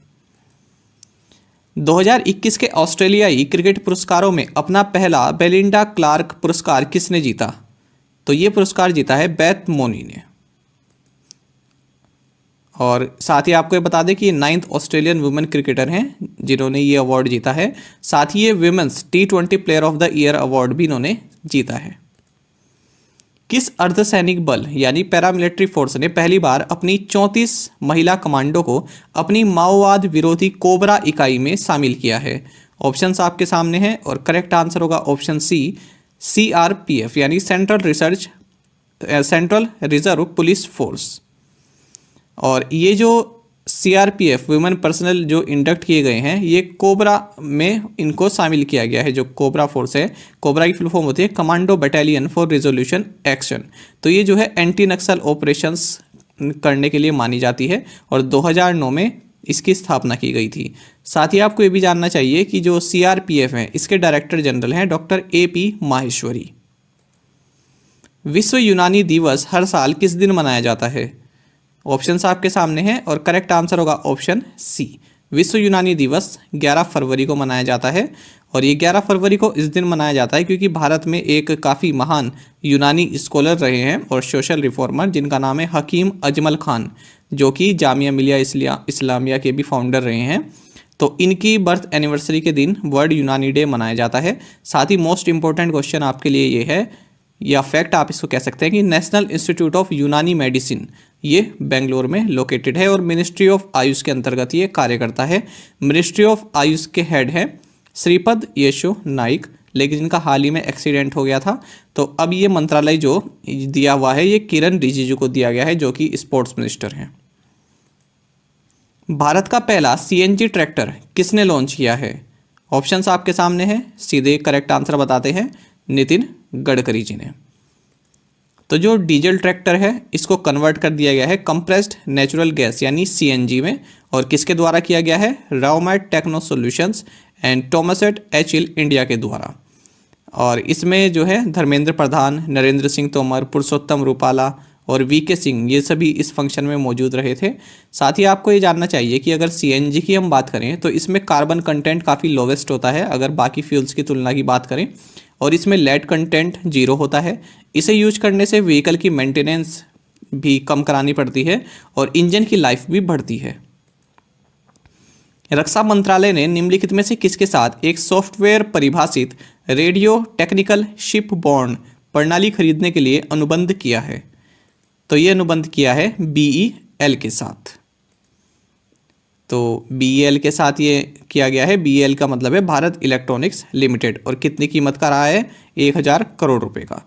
तो ये जो सिस्टम है ये ship to ship, ship to shore, ship to air voice और डेटा कम्युनिकेशन के लिए यूज़ किया जाएगा। BEL का हेडक्वार्टर्स है बेंगलुरु इन कर्नाटका में। अगर हम BEL से जुड़े मोस्ट इंपॉर्टेंट करंट अफेयर्स की बात करें जो हाल ही में हुए हैं तो भारत इलेक्ट्रॉनिक्स लिमिटेड ने इंडियन नेवी के साथ एक कॉन्ट्रैक्ट साइन किया है जिसमें कि ये इंडियन नेवी को लेज़र डेजलर्स ये प्रोवाइड कराएगा। साथ ही डिफेंस मिनिस्ट्री ने भी BEL के साथ एक कॉन्ट्रैक्ट साइन किया है, जिसमें BEL डिफेंस मिनिस्ट्री को 10 Linux U2 fire control systems provide कराएगा। आगे बढ़ते हैं। बंसी कौल, जिनका हाल ही में निधन हो गया, ये किस पेशे से जुड़े हुए थे? तो फ्रेंड्स ये थिएटर डायरेक्टर थे। और अगर इनके बारे में और जाने तो 1984 में इन्होंने रंग विदूषक, जो कि एक थिएटर ग्रुप है, इसकी स्थापना की थी। और संगीत नाटक अकेडमी अवार्ड, पद्मश्री और राष्ट्रीय कालिदास सम्मान से भी इन्हें सम्मानित किया गया है। अख्तर अली, जिनका हाल ही में निधन हो गया, ये किस खेल से संबंधित थे? तो ये टेनिस से संबंधित थे। और जो भारत के करंट डेविस कप कोच हैं जीशन अली, ये उनके फादर रह चुके हैं। विज्ञान में महिलाओं और लड़कियों का अंतर्राष्ट्रीय दिवस यानी international day of women and girls in science, ये कब मनाया जाता है? तो ये मनाया जाता है 11 फरवरी के दिन। और 2021 में इसका थीम रहा है women scientist at the forefront of the fight against covid. Forgotten Kashmir नामक पुस्तक के लेखक कौन है? ऑप्शंस आपके सामने हैं और करेक्ट आंसर होगा option D, Dinkar P Srivastava. तो इस बुक में इन्होंने जो पाकिस्तान ऑक्यूपाइड कश्मीर है उसके बारे में बताया है, साथ ही शिमला एग्रीमेंट के बारे में बताया है, और इंटरिम कॉन्स्टिट्यूशन जो कि 1974 में एडॉप्ट किया गया था इनके द्वारा, वो बताया गया है। साथ ही चाइना पाकिस्तान इकोनॉमिक कॉरिडोर के बारे में भी इसमें जिक्र किया गया है। अब देखते हैं प्रीवियस असाइनमेंट क्वेश्चंस के answer. What is the full form of OTT, over the top? How long is the 6-लेन Purvanchal express project in UP? 340.8 kilometre. Pawan Kumar Chandana is the CEO of which aerospace startup? Skyroot. Povitara Wildlife Sanctuary is located in which state? Assam. The Gujarat government is setting up an Indian Institute of Skills in which district? Gandhinagar. अब देखते हैं आज के assignment questions. और इससे पहले friends, अगर आपको हमारे करंट अफेयर्स अच्छे लगते हैं, हमारा एक्सप्लेनेशन अच्छा लगता है, हमारा कंटेंट अच्छा लगता है, तो वीडियो को लाइक जरूर किया कीजिए। J.K. Shivan has been appointed as the MD and CEO of which bank?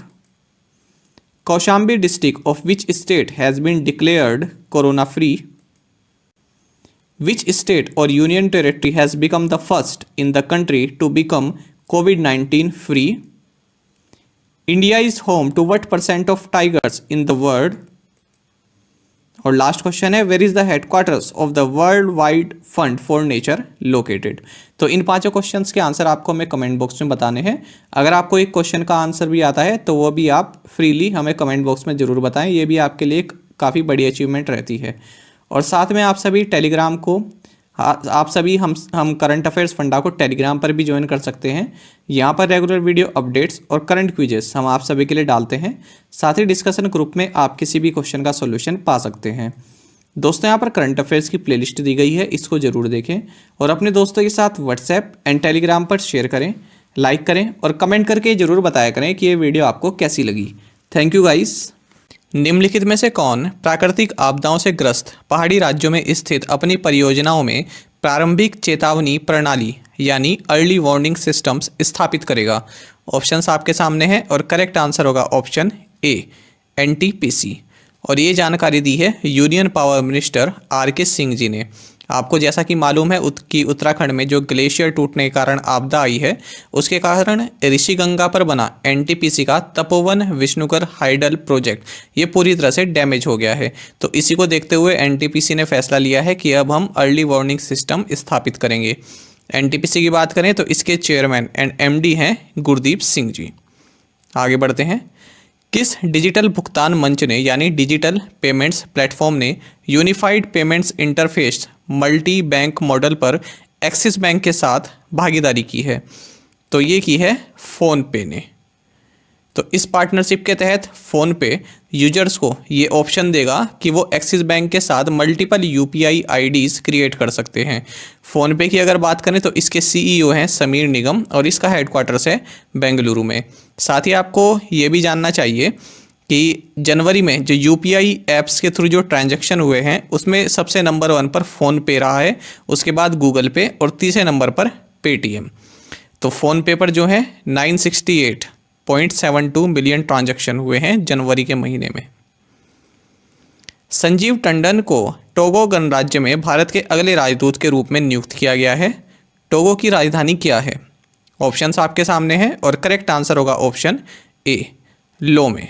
और इसकी करेंसी है वेस्ट अफ्रीकन CFA फ्रैंक। तो ये आप देख सकते हैं कि वेस्ट अफ्रीका में एक लोकेटेड कंट्री है। कू ऐप के CEO कौन है? ऑप्शंस आपके सामने हैं और करेक्ट आंसर होगा ऑप्शन डी, अप्रमेय राधा कृष्णन। तो जैसा कि आप जानते हैं, जो यूनियन मिनिस्टर हैं पीयूष गोयल, तो ट्विटर पर काफ़ी एक्टिव रहते हैं। तो इन्होंने हाल ही में कू ऐप को भी ज्वाइन किया है और इन्हीं के साथ नीति आयोग और कई यूनियन मिनिस्टर्स ने कू ऐप को ज्वाइन कर लिया है। ये इसलिए कर लिया है क्योंकि ट्विटर के साथ जो है आजकल यूनियन गवर्नमेंट उनके काम से खुश नहीं है, क्योंकि फार्मर्स प्रोटेस्ट के दौरान यूनियन गवर्नमेंट ने कुछ अकाउंट्स बताए थे कि आप इनको ब्लॉक कीजिए, और ट्विटर ने उनको किया भी, लेकिन 1-2 दिन बाद उनको अनब्लॉक भी कर दिया। तो इसी वजह से जो यूनियन गवर्नमेंट है, ये अपना गुस्सा दिखाने की एक प्रयास है कि हम कू ऐप को ज्वाइन कर रहे हैं। तो इसको जो डेवलप किया है, ये अप्रमेय राधाकृष्णन और मयंक द्वारा डेवलप की गई है। साथ ही आपको ये बता दें कि कू ऐप जो है, इसमें अगर रजिस्टर करना है तो वो OTP के बेस्ड, जो आपके मोबाइल पर OTP आता है उसके बेस्ड इसमें रजिस्ट्रेशन किया जा सकता है। और ये कई इंडियन लैंग्वेजेस में उपलब्ध है, जैसे हिंदी, तेलुगु, कन्नड़, बंगाली, तमिल, मलयालम, गुजराती, मराठी, पंजाबी, उड़िया एंड असमीज़। ये हैं अप्रमेय राधाकृष्ण। किस अंतर्राष्ट्रीय हवाई अड्डे को एयरपोर्ट काउंसिल इंटरनेशनल वर्ल्ड से वॉइस ऑफ द कस्टमर का पुरस्कार मिला है? तो ऑप्शंस आपके सामने हैं और करेक्ट आंसर होगा option C, Kempegowda international airport, जो कि बेंगलुरु में है। तो जिन एयरपोर्ट्स ने कस्टमर्स को कोविड-19 के दौरान सबसे ज़्यादा प्राथमिकता दी, तो उन्हें यहाँ पर ये सम्मान प्रदान किया गया है। और ACI वर्ल्ड के डायरेक्टर जनरल हैं Luis Felipe de Oliveira. Exam के पॉइंट ऑफ व्यू से ये इतना इंपॉर्टेंट नहीं है। किस देश ने म्यांमार के साथ सभी राजनीतिक और सैन्य संबंधों को निलंबित कर दिया है? ऑप्शंस आपके सामने हैं और करेक्ट आंसर होगा ऑप्शन डी, न्यूजीलैंड। न्यूजीलैंड की अगर बात करें तो यहाँ की प्राइम मिनिस्टर हैं जेसिंडा आर्डर्न, कैपिटल है वेलिंगटन और करेंसी है न्यूजीलैंड डॉलर। फ्रेंड, जल्दी से समझेंगे कि आखिर पूरा मसला क्या है, म्यांमार में क्या हुआ है। काफ़ी इंपॉर्टेंट है आपके लिए, आपको जानने में भी मज़ा आएगा, क्योंकि बिल्कुल शॉर्ट मैंने आपके लिए इसको कर दिया है। देखिए, म्यांमार में जो है 1948 से 1962 तक डेमोक्रेसी थी, यानी लोकतंत्र था। लेकिन उसके बाद क्या हुआ, 1961 से यहाँ पर एक आर्मी जनरल होते थे, जनरल ने विन। इन्होंने यहाँ पर तख्ता पलट किया और 1961 से उसके बाद फिर मिलिट्री रूल रहा। कब तक रहा? 2011 तक। फिर 2011 में इलेक्शंस हुए, तो इस इलेक्शंस में national league for democracy NLD party ये जीत गई और इसकी चीफ रही ऑंग सू की, जो है ये इसकी चीफ रही। इन्हें नोबेल प्राइज़ भी मिल चुका है। तो 2011 में इनकी पार्टी यहाँ पर इलेक्शन जीत गई। 2015 में फिर से इन्होंने काफ़ी अच्छे नंबर्स के साथ दोबारा से इलेक्शन जीता। अब हुआ क्या, इनके कॉन्स्टिट्यूशन में ये कहा गया कि जो यहाँ पर नेशनल पार्लियामेंट की सीट्स हैं, 644 टोटल सीट्स हैं, तो इनमें 25% जो सीट्स हैं वो आर्म्ड फोर्सेस के लिए रिजर्व रहेंगी और बाकी की जो 476 सीट्स हैं उन पर इलेक्शन होगा। तो अब जो 2020 में इलेक्शन हुए, तो इन 476 सीट में से ऑंग सान सूकी की जो पार्टी है NLD, इसने 396 सीट्स जीत ली, जो कि एक काफ़ी अच्छी संख्या है, ये जीत ली। तो इसकी वजह से क्या हुआ, अब 1 फरवरी 2021 को यहाँ की पार्लियामेंट बैठने वाली थी, जो भी सदस्य चुनकर आए हैं। तो यहाँ पर क्या हुआ, आर्मी ने जो है, इसकी आर्मी को कहते हैं, म्यांमार की आर्मी को कहते हैं टटमाडाओ। तो इसने क्या किया, यहाँ पर तख्ता पलट कर दिया। और ये तख्ता पलट किसके द्वारा की गया? जो यहाँ के आर्मी चीफ हैं मिन ऑंग हलाइंग के द्वारा। ये तख्ता पलट क्यों किया गया? एक कारण इसका ये बताया जा रहा है कि जो ये आर्मी चीफ हैं, तो ये अब रिटायर होने वाले हैं। तो इन्हें ये डर है कि मैंने जो एट्रोसिटीज़ की हैं, रोहिंगा जो मुसलमान हैं वहाँ पर, उनके प्रति जो मैंने एट्रोसिटीज़ की हैं, जो अत्याचार किए हैं, तो उसकी वजह से मेरे ऊपर ट्रायल चल सकता है। तो इसलिए इन्होंने क्या किया कि यहाँ पर तख्ता पलट कर दिया। तो ये एक सबसे बड़ा रीज़न यहाँ पर बताया जा रहा है। आई होप आपको ये पूरा मसला काफ़ी ईजिली समझ में आ गया होगा। विश्व रेडियो दिवस किस दिन मनाया जाता है?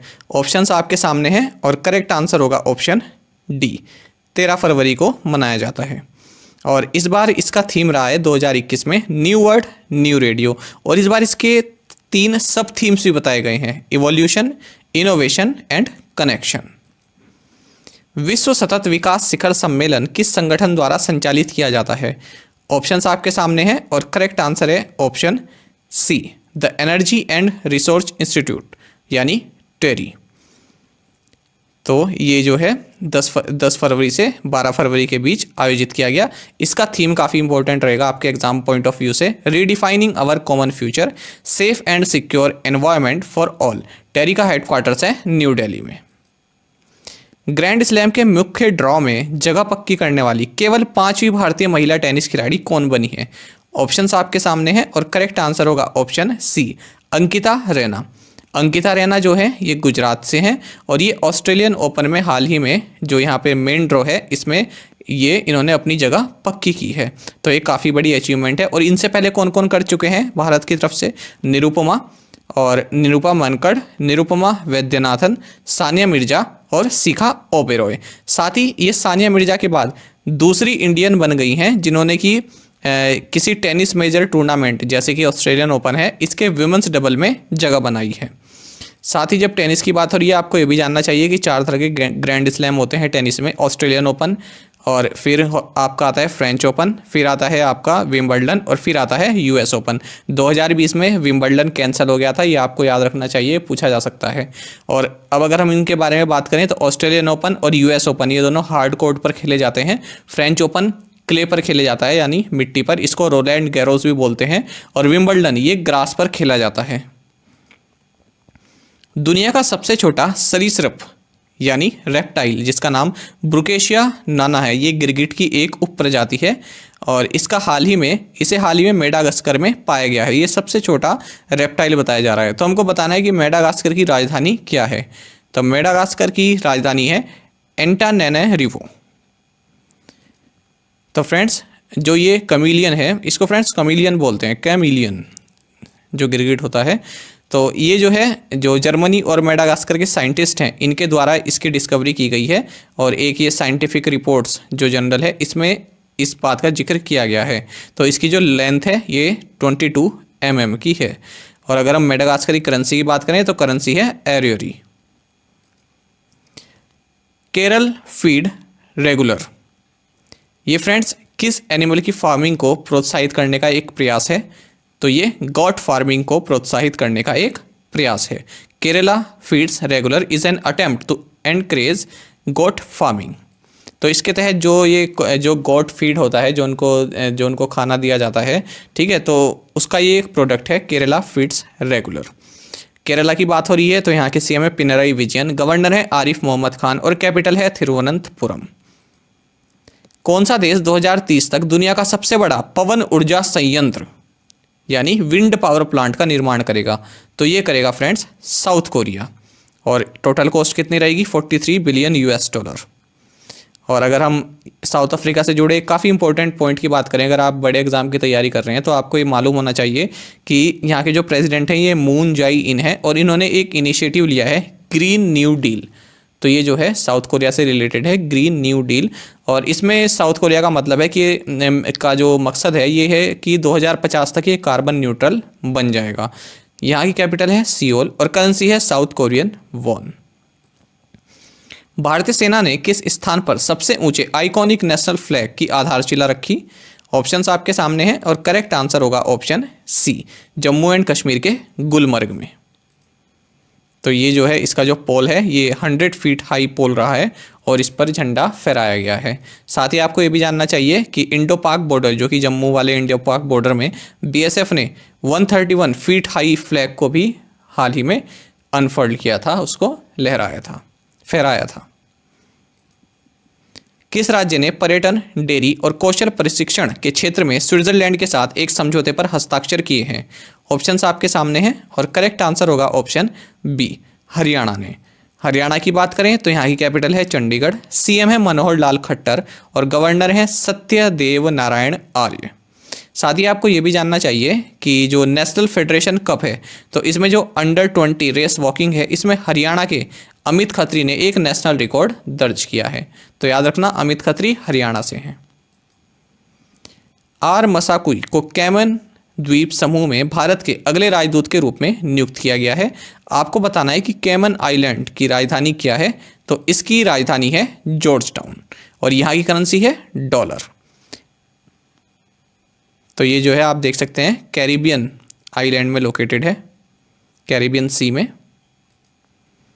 हाल ही में संयुक्त राज्य अमेरिका ने जापान और किस देश के साथ गुआम द्वीप पर एक संयुक्त अभ्यास कोप नॉर्थ 2021 किया?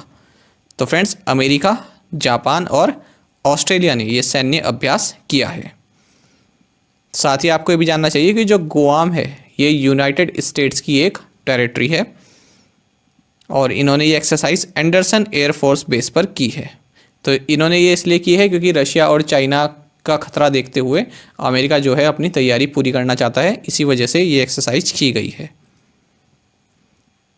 तो ये है फ्रेंड्स गुआम द्वीप, वेस्टर्न पैसिफिक में लोकेटेड है। किस बीमा कंपनी ने अपनी नई स्वास्थ्य बीमा योजना हेल्थ एडवांटेज को शुरू किया है? ऑप्शंस आपके सामने हैं और करेक्ट आंसर होगा ऑप्शन ए, भारतीय एक्सा जनरल इंश्योरेंस। और अगर हम भारतीय एक्सा जनरल इंश्योरेंस की बात करें तो संजीव श्रीनिवासन इसके CEO एंड MD हैं। भारतीय प्रतिस्पर्धा आयोग यानी CCI जिसको बोलते हैं कंपटीशन कमीशन ऑफ इंडिया ने BOI एक्सा इन्वेस्टमेंट मैनेजर्स और BOI एक्सा ट्रस्टी सर्विसेज में प्रत्येक की कितनी प्रतिशत हिस्सेदारी के लिए बैंक ऑफ इंडिया द्वारा अधिग्रहण करने की मंजूरी दे दी है? यानी बैंक ऑफ इंडिया कितने प्रतिशत इन दोनों में अपनी हिस्सेदारी कर सकती है, इसकी मंजूरी दी गई है। तो CCI ने मंजूरी दी है कितने प्रतिशत के लिए? 49% के अधिग्रहण के लिए। ठीक है फ्रेंड्स, और इस अधिग्रहण के साथ ही जो बैंक ऑफ इंडिया है ये जो है अब ये जो आपका BOI एक्सा इन्वेस्टमेंट मैनेजर्स है और BOI एक्सा ट्रस्टी सर्विसेज हैं, ये दोनों अब बैंक ऑफ इंडिया की होली ओन्ड सब्सिडरीज बन जाएंगी। अगर हम बैंक ऑफ इंडिया की बात करें तो इसका हेडक्वार्टर्स मुंबई में है और अतनु कुमार दास इसके MD एंड CEO हैं। ये हैं अतनु कुमार दास। किस राज्य ने संयुक्त राष्ट्र पर्यावरण कार्यक्रम यानी United Nations Environment Programme UNEP के साथ 2040 तक जलवायु रेजिलियंस और लो कार्बन डेवलपमेंट प्राप्त करने के लिए एक समझौता ज्ञापन पर हस्ताक्षर किए हैं? ऑप्शंस आपके सामने हैं और करेक्ट आंसर होगा ऑप्शन ए, बिहार। तो इसमें जो है जो बिहार स्टेट के जो प्लानिंग है ग्रीन हाउस गैसेस को लेकर, तो उसमें ये जो UNEP है ये टेक्निकल असिस्टेंट प्रोवाइड कराएगा। साथ ही फ्रेंड्स हर स्टेट का अपना एक्शन प्लान होता है कि कैसे वो क्लाइमेट चेंज के बारे में एक अच्छा प्रयास कर सकता है, तो उसके लिए भी UNEP जो है इसमें सजेशन देगा और जो भी स्टेट का प्लान है उसको रिवाइज करने में मदद करेगा। बिहार के CM है नीतीश कुमार, गवर्नर है फागू चौहान और कैपिटल है पटना। UNEP का हेडक्वार्टर्स है नैरोबी इन केन्या। अमेरिका ने संयुक्त राष्ट्र की किस संस्था के साथ फिर से जुड़ने की घोषणा की जिसे पूर्व राष्ट्रपति डोनाल्ड ट्रंप ने लगभग 3 साल पहले छोड़ दिया था? ऑप्शंस आपके सामने हैं और करेक्ट आंसर होगा ऑप्शन ए, United Nations human right councils UNHRC। तो डोनाल्ड ट्रंप एडमिनिस्ट्रेशन ने 2018 में यूनाइटेड स्टेट्स को इस काउंसिल से ये कहकर अलग कर लिया था कि ये काउंसिल इजराइल के प्रति बायस है और निक्की हेली जो कि तब यूनाइटेड स्टेट्स की यूनाइटेड नेशंस में एम्बेसडर थी, इनके सुझावों को भी इम्प्लीमेंट नहीं किया गया। साथ ही इस काउंसिल के मेंबर्स वे कंट्रीज हैं जिनमें ह्यूमन राइट्स वायोलेशन सबसे ज़्यादा देखे जाते हैं, जैसे China, Cuba, Russia and Venezuela. जो ये United Nations human right councils है इसका हेडक्वार्टर्स स्विट्जरलैंड के जेनेवा में है और इसकी प्रेसिडेंट है नजहत शमीम। ये हाल ही का करंट अफेयर्स है, तो 2021 के लिए जो प्रेसिडेंटशिप दी गई है ये फिजी की नजहत शमीम को दी गई है। और साथ ही आपको ये भी जानना चाहिए फिजी की कैपिटल है सुवा। आगे बढ़ते हैं। किस राज्य ने मैनुअल मैला ढोने वालों की संख्या सबसे अधिक है? किस राज्य में जो मैनुअल स्कैवेंजर्स होते हैं इनकी संख्या सबसे ज़्यादा है? जो मैनुअल स्कैवेंजर्स होते हैं इनका मतलब जो सीवर्स को साफ करते हैं तो उनको बोला जाता है। तो सबसे ज़्यादा संख्या कहाँ पर है? यह है उत्तर प्रदेश में। और ये जानकारी दी है राज्यसभा में minister of state for social justice and empowerment Ramdas Athawale ने। तो भारत में टोटल मैनुअल स्कैवेंजर्स हैं 66,692 और इनमें सबसे अधिक हैं उत्तर प्रदेश में 37,379 और इसके बाद आता है फिर महाराष्ट्र, फिर उत्तराखंड और फिर आसाम। साथ ही इन्होंने ये भी बताया कि लास्ट 5 ईयर्स में 340 लोग सीवर क्लीन करते हुए मर गए हैं। भारतीय रिजर्व बैंक द्वारा वित्तीय साक्षरता सप्ताह 2021 कब मनाया गया? ऑप्शंस आपके सामने हैं और करेक्ट आंसर होगा ऑप्शन सी, 8 से 12 फरवरी को फाइनेंशियल लिटरेसी वीक 2021 को मनाया गया। और 2016 से आरबीआई इस फाइनेंशियल लिटरेसी वीक को मनाता आ रहा है और इस साल 2021 में इसका थीम रहा है credit discipline and credit from formal institutions. साथ ही आपसे अगर क्वेश्चन पूछा जाए कि national strategy for financial education 2020 से 2025 ये किसका इनिशिएटिव है, तो आंसर होगा आरबीआई। साथ ही जब आरबीआई की बात हो रही है तो आपको ये भी जान लेना चाहिए कि आरबीआई के गवर्नर हैं शक्तिकांत दास, 4 डिप्टी गवर्नर्स हैं BP Kanungo, MK Jain, MD Patra और एमआर राव। आगे बढ़ते हैं। अनफिनिश्ड नामक पुस्तक की लेखिका कौन है? ऑप्शंस आपके सामने हैं और करेक्ट आंसर होगा ऑप्शन सी, प्रियंका चोपड़ा। तो इस पुस्तक में प्रियंका चोपड़ा ने अपने जो है लाइफ स्टाइल के बारे में बताया है और साथ ही ये भी बताया है कि यूनिसेफ के गुडविल एम्बेसडर रहते हुए इन्होंने किस तरह का एक्सपीरियंस किया। हार्वर्ड यूनिवर्सिटी कॉलेज लंदन और अन्य संस्थानों के वैज्ञानिकों द्वारा किए गए एक अध्ययन के अनुसार जीवाश्म ईंधन यानी फॉसिल फ्यूल से वायु प्रदूषण भारत में हर साल कितने प्रतिशत लोगों की मौत का कारण बनता है? ऑप्शंस आपके सामने हैं और करेक्ट आंसर होगा ऑप्शन सी, 30%। तो फ्रेंड, जो फॉसिल फ्यूल से जो एयर पोल्यूशन होता है तो उसके द्वारा जो हर साल जो व्यक्ति मरते हैं उनकी संख्या है 2.5 मिलियन। साथ ही आपको ये भी जानना चाहिए कि 8 मिलियन पीपल 2018 में केवल इस एयर पोल्यूशन के कारण जो है उनकी मृत्यु हुई है और सबसे ज़्यादा चाइना में और उसके बाद इंडिया में। अगर हम भारत की बात करें तो सबसे ज़्यादा उत्तर प्रदेश में ये फैटेलिटी देखी जाती है और उसके बाद बिहार में। डकैतों पर आधारित एक अनूठा संग्रहालय किस राज्य के भिंड जिले के पुलिस मुख्यालय में खुलेगा? यानी डकैत से जुड़ा एक संग्रहालय यानी म्यूजियम ये किस राज्य में खुलेगा ये पूछा जा रहा है। तो ये खुलेगा मध्य प्रदेश में। तो इस संग्रहालय में जो है फूलन देवी, मलखान सिंह, पान सिंह तोमर, तो इन सभी की लाइफ स्टोरीज जो है मेंशन की जाएंगी। आपको पता होगा मध्य प्रदेश का चंबल रीजन जो है डाकों के लिए काफ़ी फेमस रहा है और इसमें उन पुलिस ऑफिसर्स को भी मेंशन किया जाएगा जिन्होंने इन डकैत से लड़ते हुए जो है अपने आप को शहीद हो गए। मध्य प्रदेश की बात करें तो यहाँ की गवर्नर हैं आनंदीबेन पटेल जो कि उत्तर प्रदेश की भी गवर्नर हैं और यहाँ के मुख्यमंत्री हैं शिवराज सिंह चौहान, कैपिटल है भोपाल। साथ ही आपको ये भी जानना चाहिए कि मुख्यमंत्री जो हैं सीएम शिवराज सिंह चौहान, इन्होंने हाल ही में चिकित्सा शिक्षा छात्र बीमा योजना यहाँ पर शुरू की है।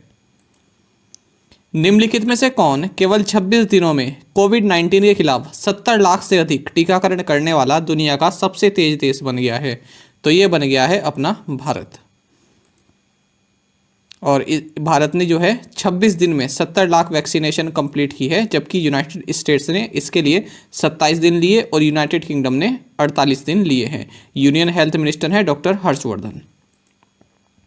2014 के बाद से केंद्र द्वारा एम्स की कितनी नई सुविधाएं यानी फैसिलिटीज़ को मंजूरी दी गई है? तो ये दी गई है 15 फैसिलिटीज़ को और ये किसके तहत दी गई हैं? प्रधानमंत्री स्वास्थ्य सुरक्षा योजना के तहत। ये जानकारी भी health minister doctor Harshvardhan Singh ने हाल ही में पार्लियामेंट में दी है। और साथ ही आपको ये जानना चाहिए, ये बिल्कुल लेटेस्ट करंट अफेयर है कि प्रधानमंत्री नरेंद्र मोदी ने गुजरात में जो राजकोट एम्स बनेगा इसकी फाउंडेशन स्टोन की आधारशिला रखी है। यूएस चैम्बर ऑफ कॉमर्स की पहली महिला सीईओ कौन बनी है? तो ये बनी है सुजैन क्लार्क और ये थॉमस जे डोनोहुए इनको रिप्लेस करेंगी। साथ ही आपको ये भी जानना चाहिए कि चैम्बर ऑफ कॉमर्स जो है ये वर्ल्ड का लार्जेस्ट बिजनेस फेडरेशन है। वर्ष 2020 के वन्यजीव फोटोग्राफर में पीपल्स चॉइस अवार्ड किसने जीता है? Who won people's choice award in wild life photographer of the year 2020? तो आंसर रहेगा इसमें रॉबर्ट इरविन। और इन्होंने जो ऑस्ट्रेलिया में बुश फायर हुआ था उसकी इन्होंने ड्रोन से एक पिक्चर क्लिक की थी, तो उसके लिए इनको wild life photographer of the year का अवार्ड मिला है। साथ ही आपको ये भी जानना चाहिए कि ये स्टीव इरविन के सन हैं। अगर मैं आपको पिक्चर दिखाऊंगा तो आप पहचान जाएंगे, ये हैं। हम सभी ने बचपन में इनके शोज़ देखे होंगे है ना। इनको द क्रोकोडाइल हंटर के नाम से भी जाना जाता था, लेकिन 2006 में ये एक किसी सीरीज़ की जो है शूटिंग कर रहे थे, तब इनको जो है इनकी चेस्ट में स्टिंगरे कोई शार्क टाइप कुछ होता है, शार्क की तरह होता है, तो उसने जो है इनको बाइट कर लिया था, जिसके कारण इनकी मृत्यु हुई थी 2006 में। भारत में राष्ट्रीय महिला दिवस 13 फरवरी को किसकी जयंती के रूप में मनाया जाता है? ऑप्शंस आपके सामने हैं और करेक्ट आंसर होगा ऑप्शन बी, सरोजनी नायडू। सरोजनी नायडू के बारे में जल्दी से जानकारी ले लेते हैं। अगर आप ईपीएफओ का पेपर देने वाले हैं तो आपके लिए ये इन्फॉर्मेशन काफ़ी काम की हो सकती है, क्योंकि उस पेपर में इसी तरह के फैक्ट्स पूछे जाते हैं। तो 13 फरवरी को जो है नेशनल वीमेंस डे मनाया जाता है, और जो सरोजनी नायडू हैं इनको नाइटिंगेल ऑफ इंडिया बोला जाता है। साथ ही इनका जन्म 13 फरवरी 1879 को हुआ था हैदराबाद में एक बंगाली फैमिली में, और इंडियन नेशनल कांग्रेस की प्रेसिडेंट भी रह चुकी हैं कानपुर सेशन 1925 में, और ये फर्स्ट वीमेन गवर्नर हैं भारत की 1947 में। ये यूनाइटेड प्रोविंस, जिसको उत्तर प्रदेश के नाम से जाना जाता है, इसकी गवर्नर बनी थी। और अगर हम इनके कुछ फेमस पुस्तक के नाम पर लिखें तो गोल्डन थ्रेशोल्ड, ये कई बार एग्जाम में पूछा जा चुका है, एसएससी में भी, यहाँ तक कि पीसीएस में भी ये पूछा जा चुका है। तो गोल्डन थ्रेशोल्ड ये सरोजनी नायडू द्वारा लिखी गई है। इसके अलावा मोहम्मद जिना एन एम्बेसडर ऑफ यूनिटी, ये भी काफ़ी इंपॉर्टेंट बुक है। किस आईआईटी ने कोविड-19 रोगियों के लिए एक कृत्रिम बुद्धिमत्ता आधारित निगरानी एप्लीकेशन लक्ष्मण रेखा विकसित की है? तो ये की है आईआईटी मंडी ने। जैसा कि नाम से ही पता चल रहा है कि जो भी होम क्वारंटीन हो रखे हैं तो उनके बारे में इंफॉर्मेशन देता है ये एप्लीकेशन लक्ष्मण रेखा। किस राज्य ने सरकारी नौकरियों और शैक्षणिक संस्थानों में आर्थिक रूप से कमजोर वर्गों यानी ईडब्ल्यूएस के लिए 10% आरक्षण देने का फैसला किया है? तो ये किया है तेलंगाना ने। और तेलंगाना की बात करें तो यहाँ के सीएम है के चंद्रशेखर राव, गवर्नर हैं तमिलसाई सुंदरराजन, और कैपिटल है हैदराबाद। फ्रेंड्स, इस पूरी वीडियो में हम 21 क्वेश्चन कवर करने वाले हैं और सभी की एक्सप्लेनेशन आपको अच्छे से देंगे और कम से कम टाइम यूज़ करेंगे। तो इसलिए फ्रेंड्स, अगर आपको वीडियो अच्छी लगती है तो लाइक ज़रूर किया कीजिए। कैबिनेट ने ब्रह्मपुत्र घाटी उर्वरक निगम लिमिटेड यानी Brahmaputra valley fertilizers corporation limited, जो कि नामरूप आसाम में है, इसको कितने रुपए की सहायता प्रदान की है यानी ग्रांट इन एड दी है? तो ये दी है 100 करोड़ की। और फ्रेंड्स, आपको ये भी जानना चाहिए कि जो ये ब्रह्मपुत्र वैली फर्टिलाइजर्स है, ये first gas based urea manufacturing unit है इंडिया में। किस राज्य सरकार ने पशुवध रोकथाम और मवेशी संरक्षण विधेयक 2020 को पारित किया यानी prevention of slaughter and preservation of cattle bill 2020? तो ये किया है कर्नाटक राज्य सरकार ने। तो इससे पहले ये असेंबली में तो पास हो गया था यहाँ की, लेकिन जो काउंसिल है, लेजिस्लेटिव काउंसिल है, वहाँ पर पास नहीं हुआ था। तो अब ये लेजिस्लेटिव काउंसिल में पास किया गया है और इसमें 3 से 7 साल की जो है इम्प्रिजनमेंट है। और अगर फर्स्ट टाइम आप इस तरह का ऑफेंस करते हैं तो 50,000 से 5 लाख तक का जुर्माना, और अगर सेकेंड टाइम आप इसको ऑफेंस को करते हैं तो 1 लाख से 10 लाख रुपये तक का फाइन आपको लग सकता है। और बीफ को जो है flash of cattle in any form के रूप में इस यहाँ पर डिफाइन किया गया है। कर्नाटक के सीएम है बीएस येदियुरप्पा, गवर्नर है वाजुभाई वाला, और कैपिटल है बेंगलुरु। साथ ही आपको ये भी जानना चाहिए कि प्रेसिडेंट रामनाथ कोविंद ने हाल ही में कर्नाटक में जनरल थिमैया म्यूजियम इसका उद्घाटन किया है। भारत सरकार और छत्तीसगढ़ सरकार ने पोषण सहायक कृषि यानी न्यूट्रिशन सपोर्टिव एग्रीकल्चर का समर्थन करने के लिए किस बैंक के साथ 100 मिलियन $, की परियोजना पर हस्ताक्षर किए हैं? तो आंसर होगा ऑप्शन ए, वर्ल्ड बैंक। तो फ्रेंड्स, इसमें जो भी ट्राइबल एरियाज़ हैं तो उनको इस तरह की प्रैक्टिस सिखाई जाएगी ताकि अगर वो एग्रीकल्चर करें तो उसमें जो वो फूड का जो प्रोड्यूस करें वो काफ़ी न्यूट्रियस फूड हो। तो इस तरह की टेक्निक वर्ल्ड बैंक इनको प्रोवाइड कराएगा। और ऐसा भी क्वेश्चन पूछा जा सकता है कि भारत सरकार ने और वर्ल्ड बैंक ने किस राज्य के चिराग प्रोजेक्ट के लिए जो है एक MOU साइन किया है? तो आंसर होगा छत्तीसगढ़। 2 तरह से क्वेश्चन बन सकता है। चिराग का मतलब है Chhattisgarh inclusive rural and accelerated agriculture growth. Chhattisgarh की बात करें तो यहाँ के सीएम है भूपेश बघेल, गवर्नर हैं अनुसुईया उइके, और कैपिटल है रायपुर। अब जो ऑप्शंस में सारे बैंक दिए हैं इनके हेडक्वार्टर्स भी देख लेते हैं। वर्ल्ड बैंक का हेडक्वार्टर्स है Washington DC in United states of America. New development bank का हेडक्वार्टर्स है संघाई इन चाइना। एशियन डेवलपमेंट का हेडक्वार्टर्स है मंदालुयोंग फिलीपींस या मनीला में। एशियन इंफ्रास्ट्रक्चर इन्वेस्टमेंट बैंक, इसका हेडक्वार्टर्स है बीजिंग इन चाइना। राष्ट्रपति रामनाथ कोविंद ने न्यायमूर्ति पुलुगुरु वेंकट संजय कुमार को किस उच्च न्यायालय का मुख्य न्यायाधीश नियुक्त किया है? तो ये नियुक्त किए गए हैं मणिपुर के। और यहाँ से एक क्वेश्चन और भी बन सकता है कि जो उच्च न्यायालय में जो मुख्य न्यायाधीश है इनकी अपॉइंटमेंट कौन करता है? तो आंसर होगा प्रेसिडेंट ऑफ इंडिया। और ये इससे पहले पंजाब एंड हरियाणा कोर्ट में एज अ जज कार्यरत थे। भारतीय रिजर्व बैंक ने कितने एसेट साइज से ज़्यादा की चुनिंदा गैर बैंकिंग वित्तीय कंपनियों यानी एनबीएफसी और शहरी सहकारी बैंकों के लिए जोखिम आधारित आंतरिक ऑडिट प्रणाली पेश की है? एक बार इंग्लिश में भी पढ़ते हैं इस क्वेश्चन को, काफ़ी अच्छा क्वेश्चन है। The reserve bank of India unveiled the risk based internal audit system for selected non banking financial companies यानी NBFCs and urban cooperative banks with an asset size of over what amount? तो इसमें answer होगा option सी। देखिए, जो भी NBFCs हैं जिनका asset size 5000 crore से ज़्यादा है और जो भी अर्बन कोऑपरेटिव बैंक्स हैं जिनका साइज 500 करोड़ से ज़्यादा का है, तो उनके लिए अब आरबीआई ने risk based internal audit system इसको जो है पेश किया है। तो यहाँ से आप इसकी डिटेल भी पढ़ सकते हैं। देखिए, दो तरह के ऑडिट होते हैं, एक तो इंटरनल ऑडिट, एक होता है एक्सटर्नल ऑडिट।